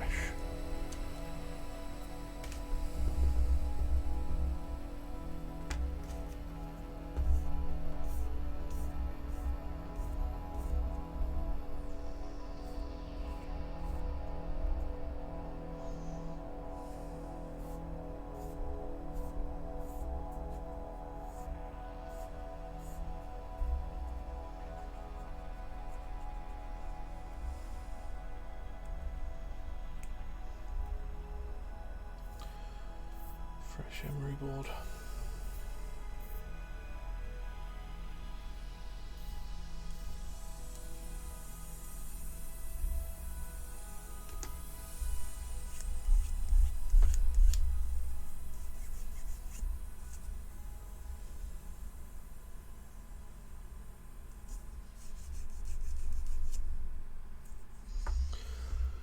Right, then this clips on over the top like so.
it is. Right. That's come out quite nicely. Just do that 6 more times now.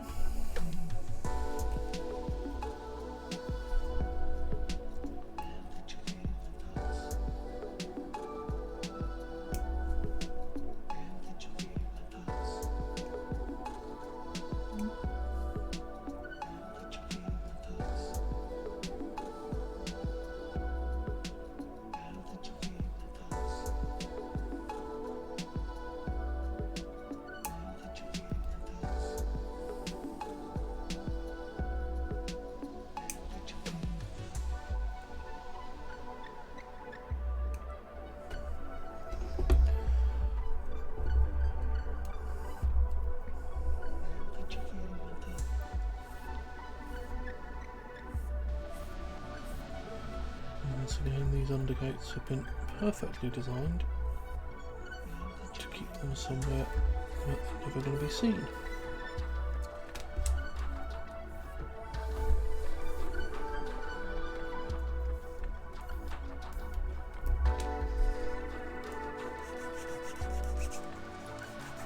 Which is always nice.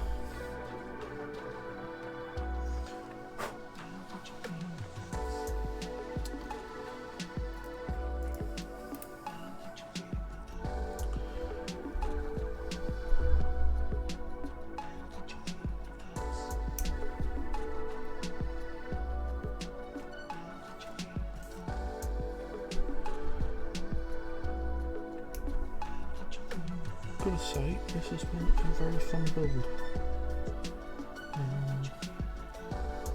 And the results speak for themselves. This is a good looking model. I've heard a lot of good noise about this one, and it's definitely justified.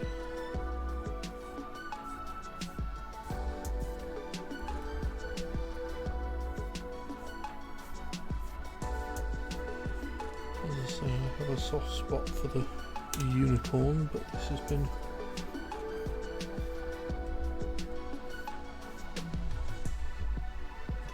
just as satisfying, I think.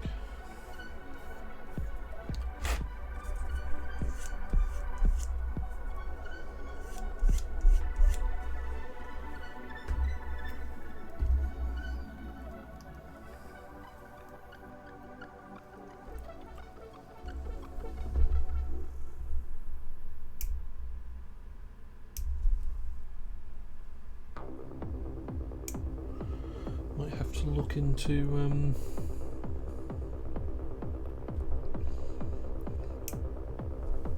to look into some of the larger scale versions of this. I know there is a master grade version like this, but there's a couple of other new Gundam master grades which I might have a look at as well. We shall see. Certainly this has been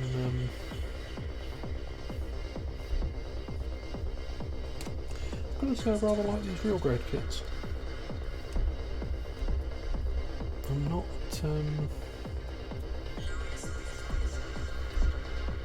enormous fan of the high grade kits. I don't think there's enough on high grades to get my teeth into, but these real grade kits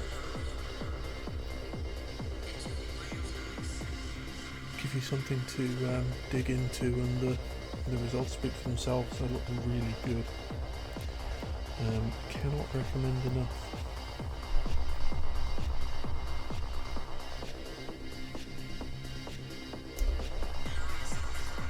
If you've not had the opportunity,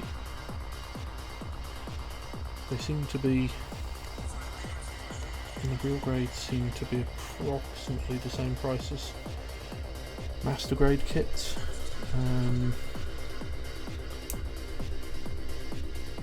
But obviously they're a little bit more space efficient, if nothing else.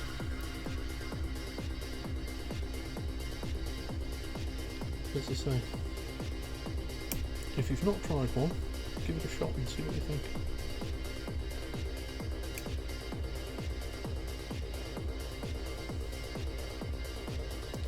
Yeah, agreed. They're as I say, very space efficient. Unlike the unlike these two bad boys up here, which, whilst deeply enjoyable to build, were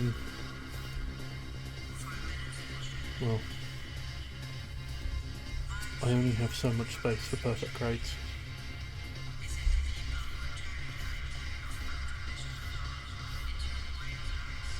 At the moment. There will be more space for perfect crates. Just need to build more shelves.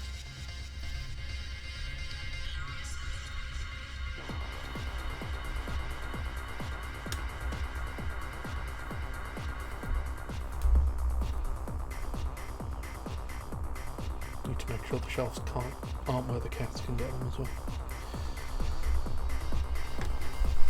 Because that would be embarrassing.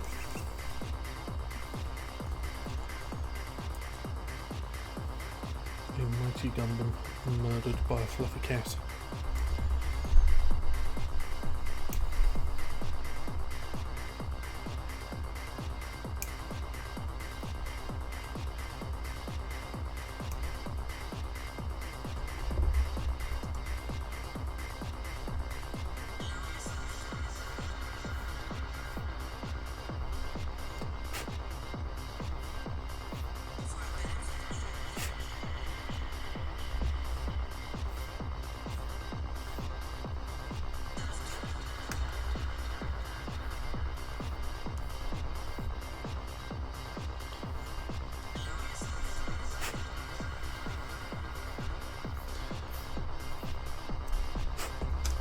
Those are both very true statements.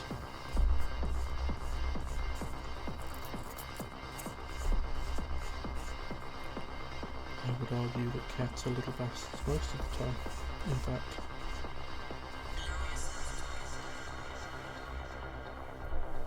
But they are frequently cute and fuzzy.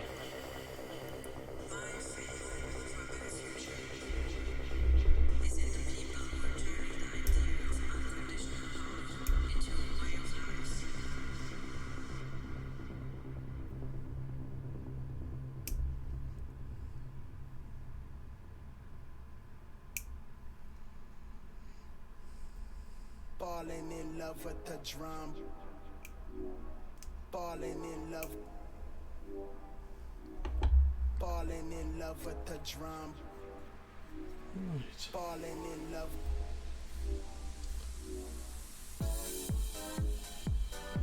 Nearly halfway through this step.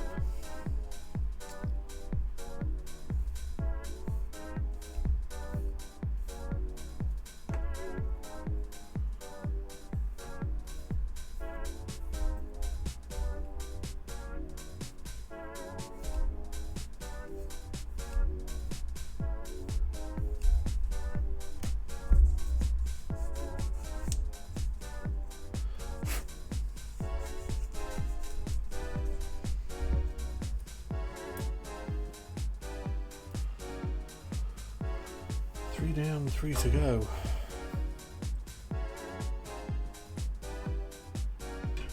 Falling in love with the drum. Falling in love. Falling in love with the drum. Falling in love. Falling in love with the drum. Falling in love. Falling in love with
yeah, definitely have to investigate what else is available in real grade.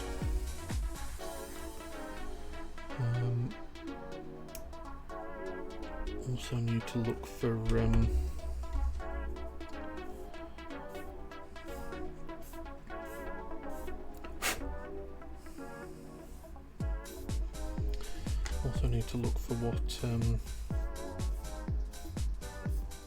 the next perfect grade is going to be after the strike freedom. I think I'd like to keep a perfect grade in the pocket, as it were.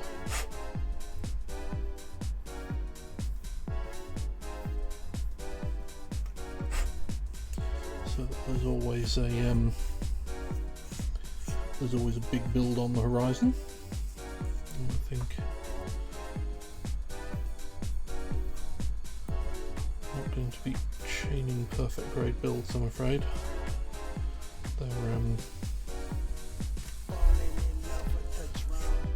They're a little on the pricey side. But I think the plan will be to do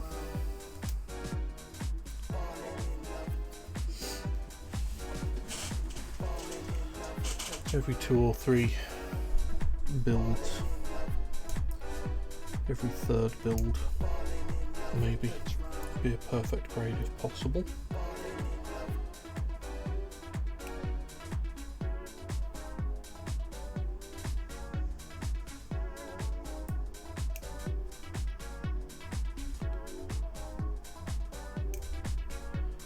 Give us a little bit of variety in things. If anybody has any recommendations on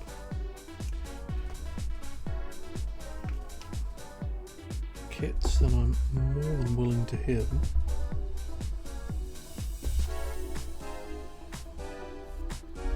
I've only been at this a short while, so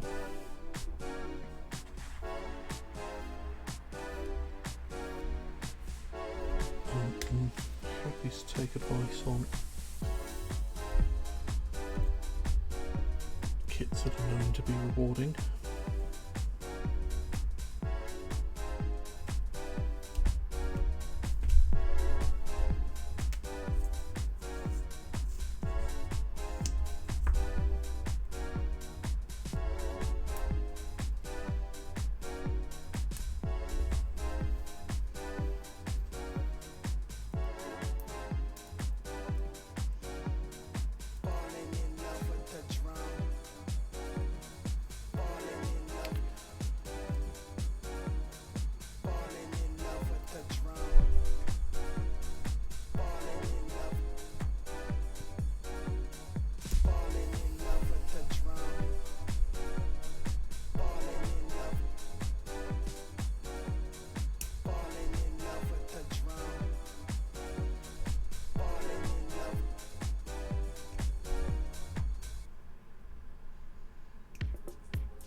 Apologies, this has gotten a touch repetitive at this point.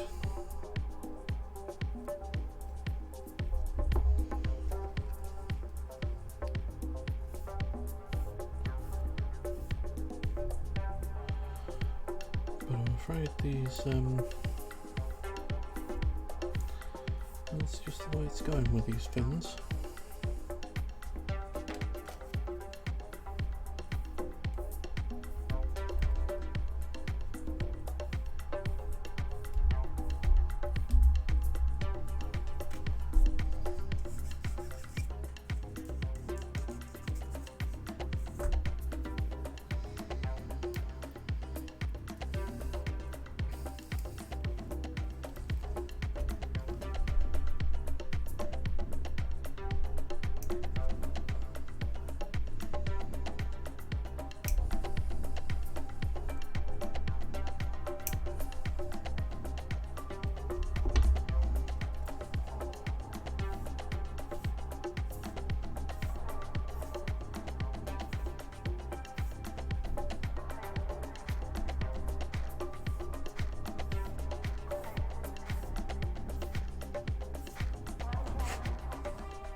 The time, nearly 4 o'clock.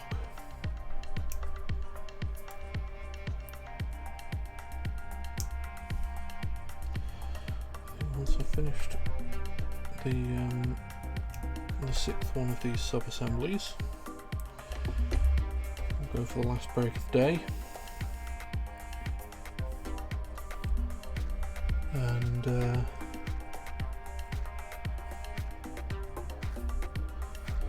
we'll come back until 5.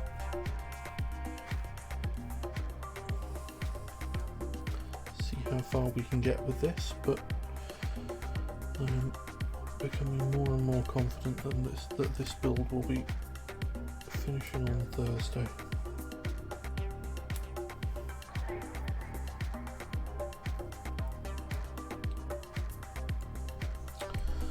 That's number 5.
Right, last one of these. The end is in sight, and then we can repetitively do the same thing 6 more times, but a different same thing 6 more times.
Is the last one of the 6. Woohoo, as the saying goes. So next we're moving on to this part. But for the moment, I'm going to take 5 minutes break.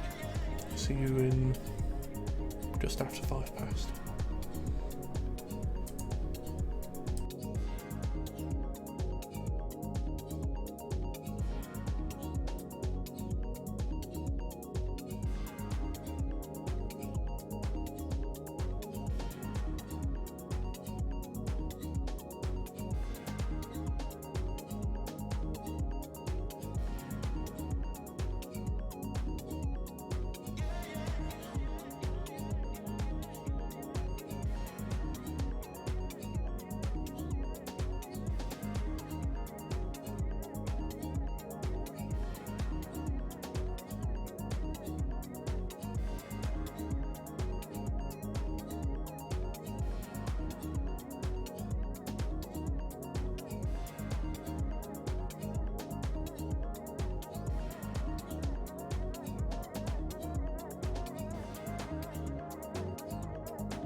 Welcome back.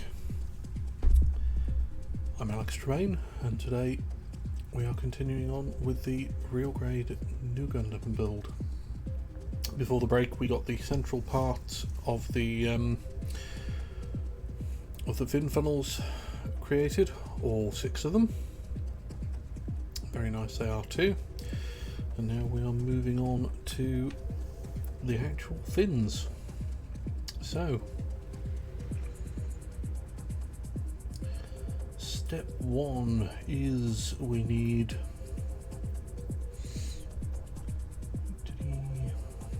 so these are all identical, 6 the same. So we need E1, L11, L12,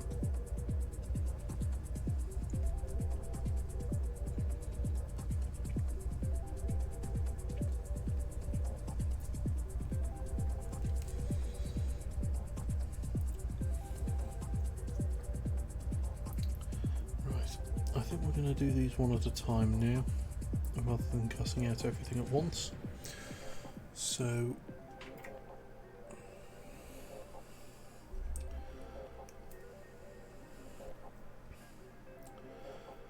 E1s are here.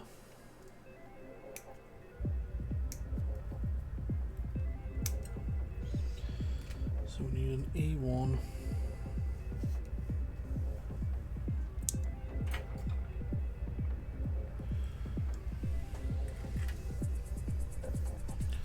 L1, 1 and 2.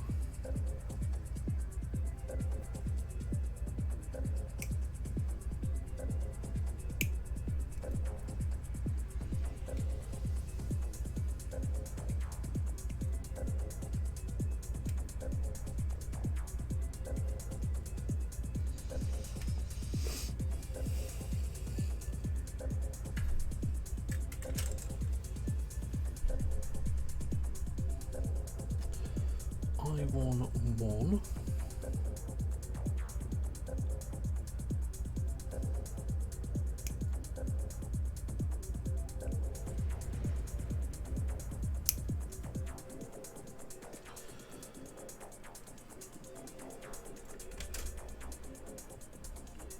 And C1,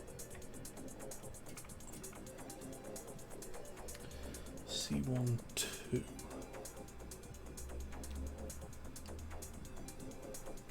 Yeah.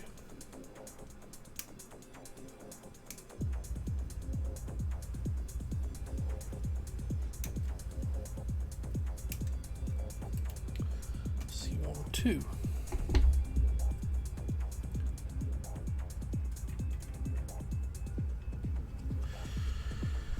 Right, so I'm going to start off with E1.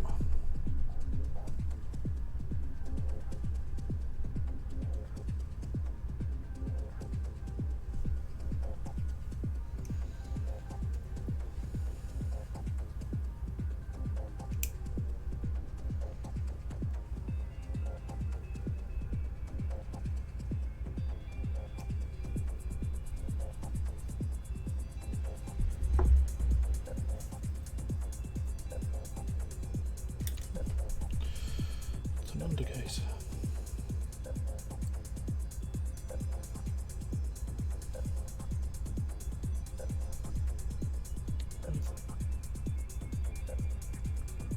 A room behind us.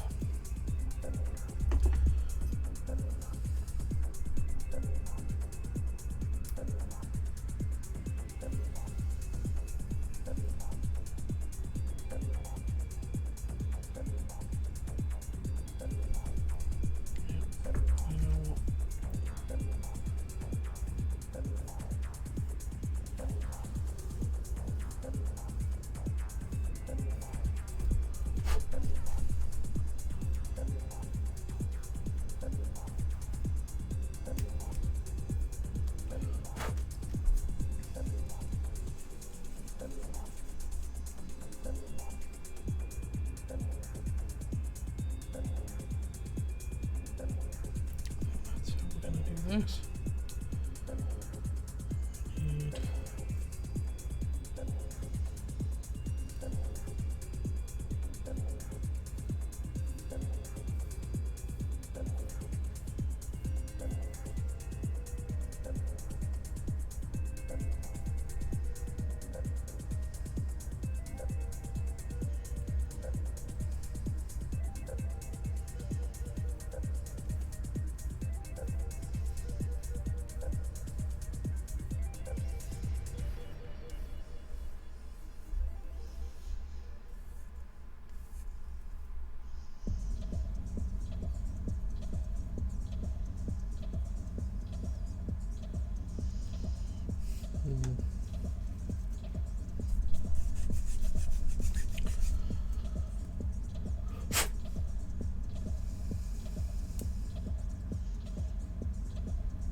see.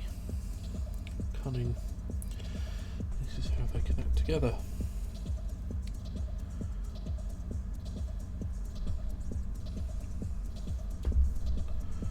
I was wondering how that was going to be achieved.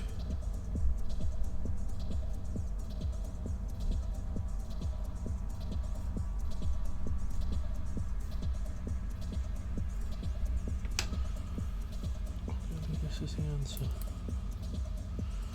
Okay, so that goes like that.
That goes like so.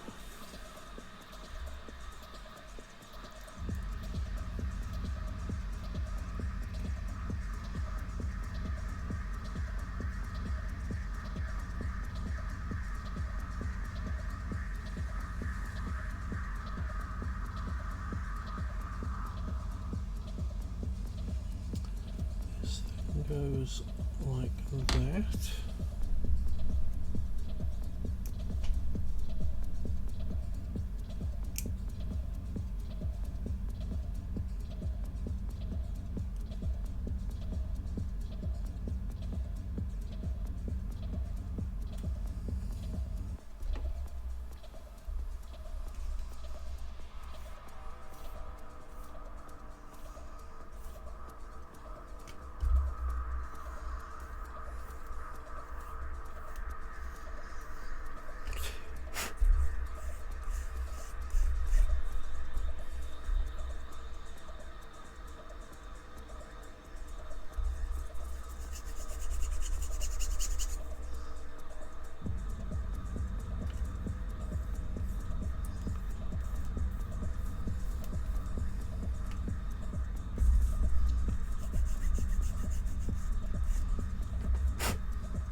Then goes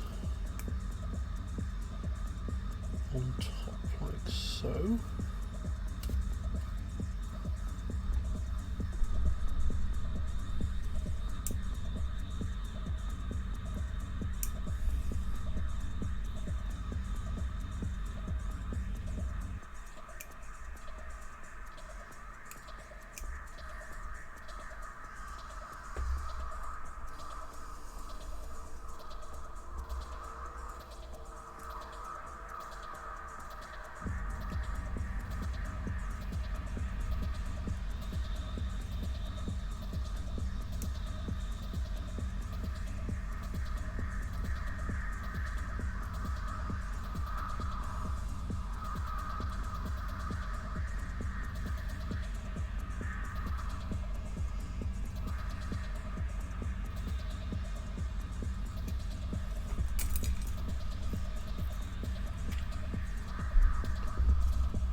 comes on like so.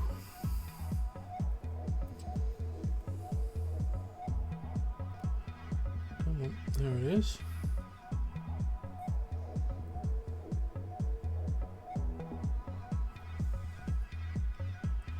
And then this.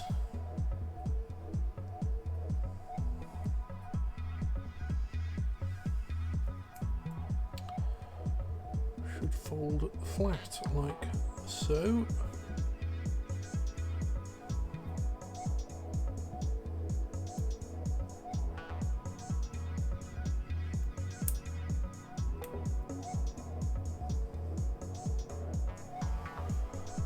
And indeed,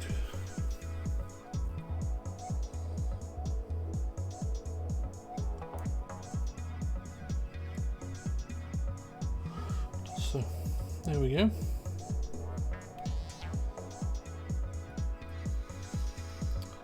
That all seems to be working correctly. Right.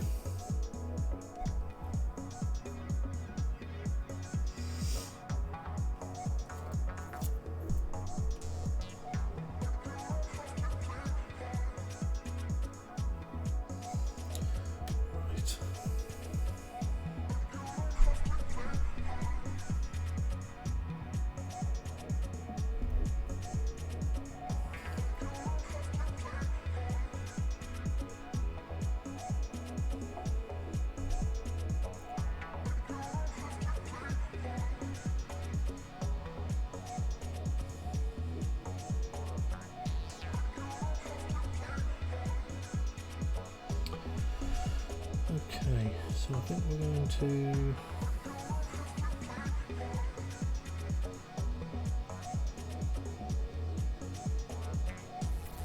do both halves of these in one go, create the whole thing.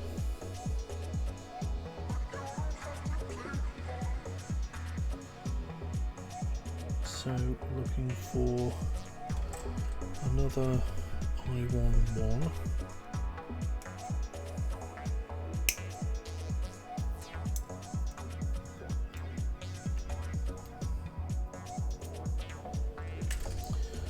Looking for E3 and C11.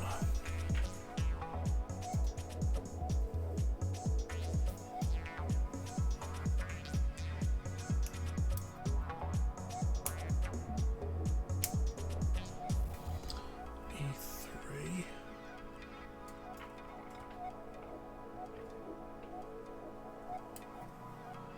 And C1.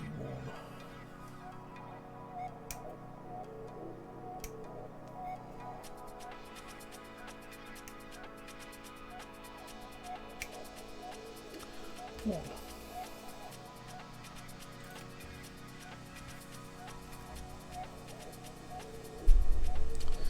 Yeah, the articulations are quite good on this. It's very, they've got a very firm feel to them, very positive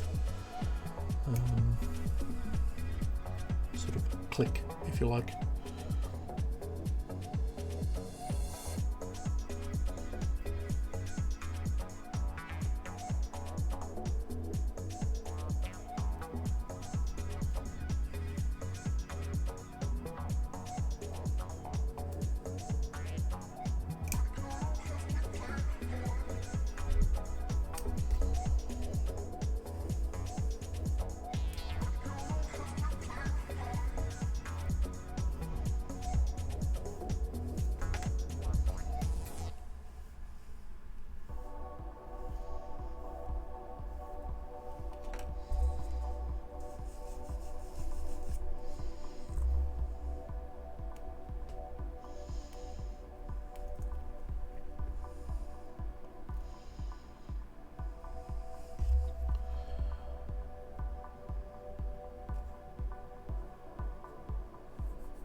so.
That then sits there.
Clips on there like so.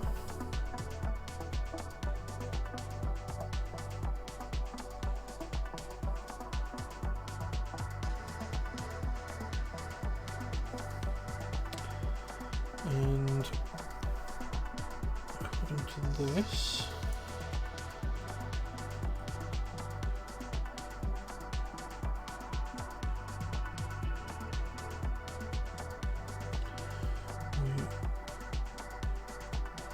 rotate these pieces so that they are sticking outwards, and they are how the multiples of these will join together. And then four of these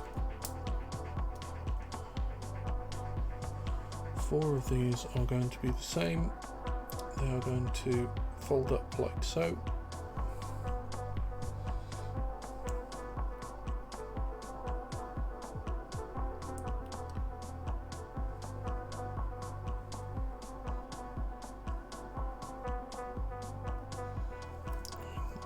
There, but they will link together. One of them is exactly the same except unfolded, and one of them I suspect is the same except doesn't have the articulations out, would be my guess, but we'll see. So that's one of the four. Move those off there. I have does it go together?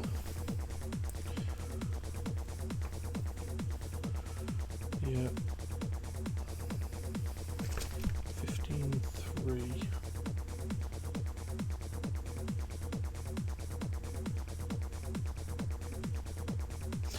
Alright, so one of them is just left as it is without the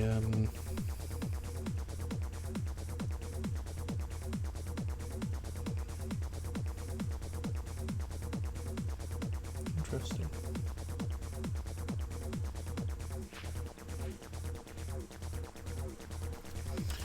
Right. Where are we? 4:30. Yeah, we can probably build another one of these. Let's see if we can build another one of these. So, L1, 1 and 2.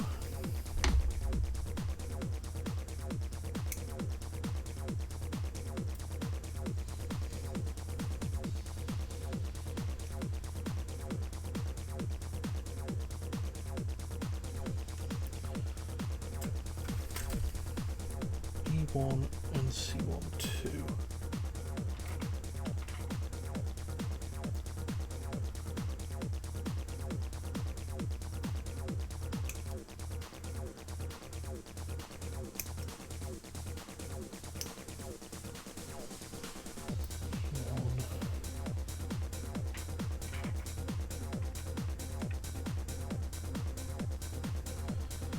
And C1, 2.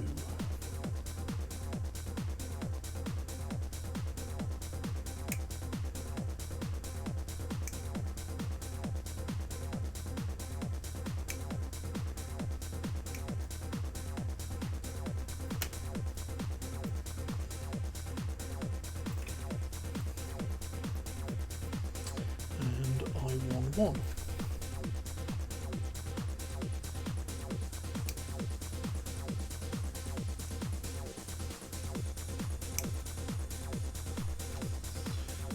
Yep.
Right, and this clips on like so.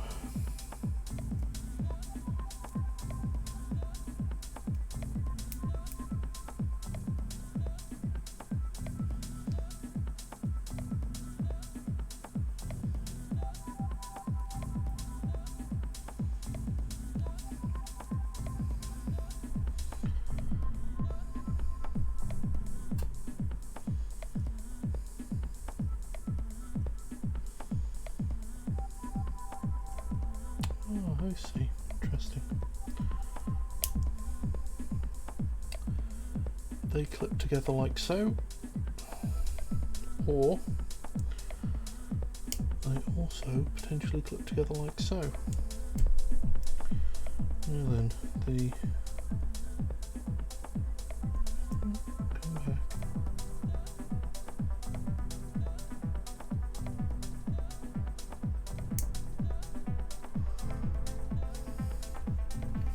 If memory serves, the first two clip together in line with each other. So bottom half, C11, E3 and I11.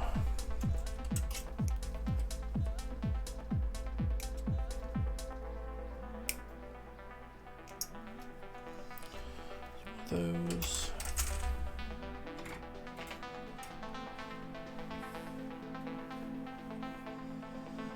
E3.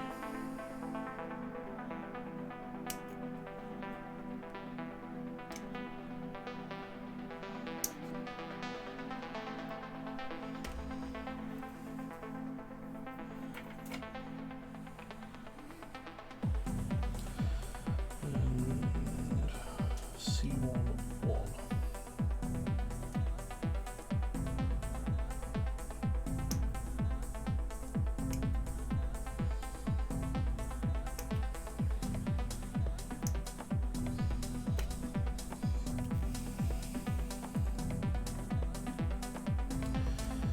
There we go.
go. 2 together.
Right, so where are we at? 10 minutes left on the stream.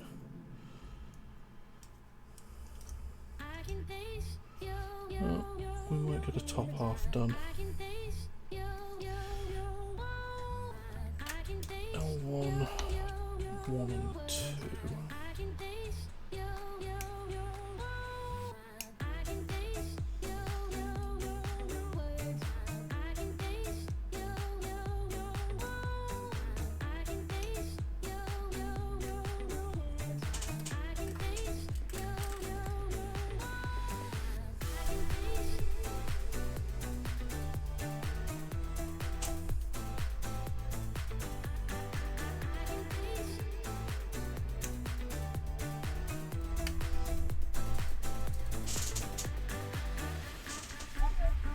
That was lucky.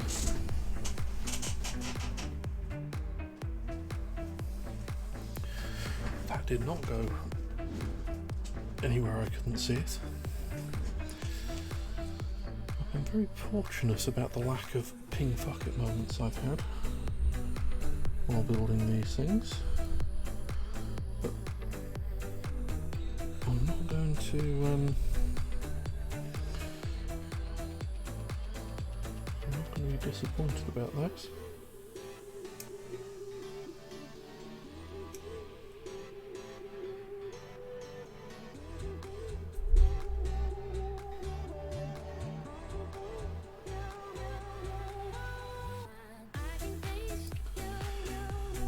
Right, E1, I11, C12.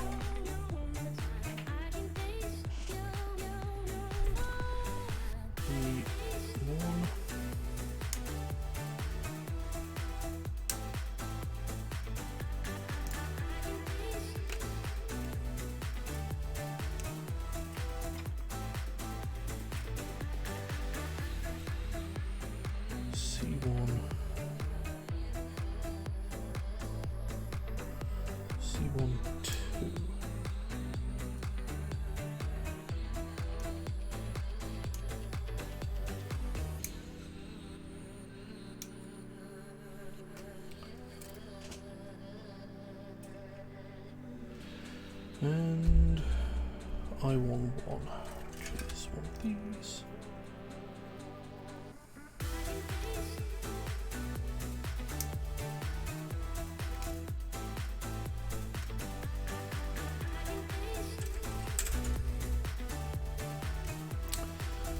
So let's start with this.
vGundam that lives in there.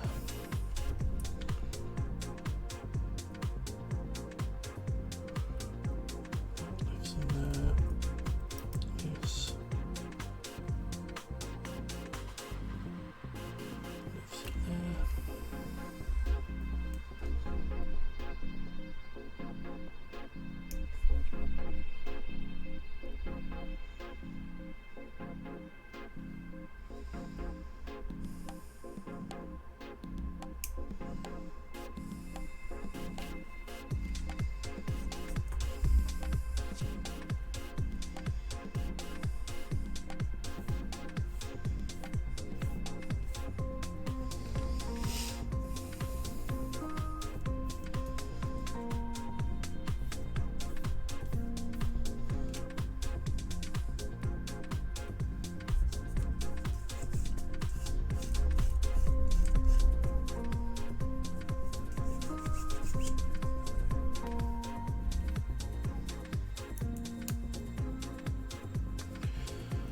Just like so.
Right, and then this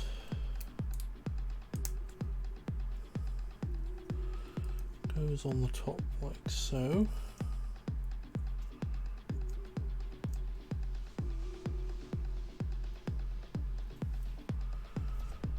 Tilt these out.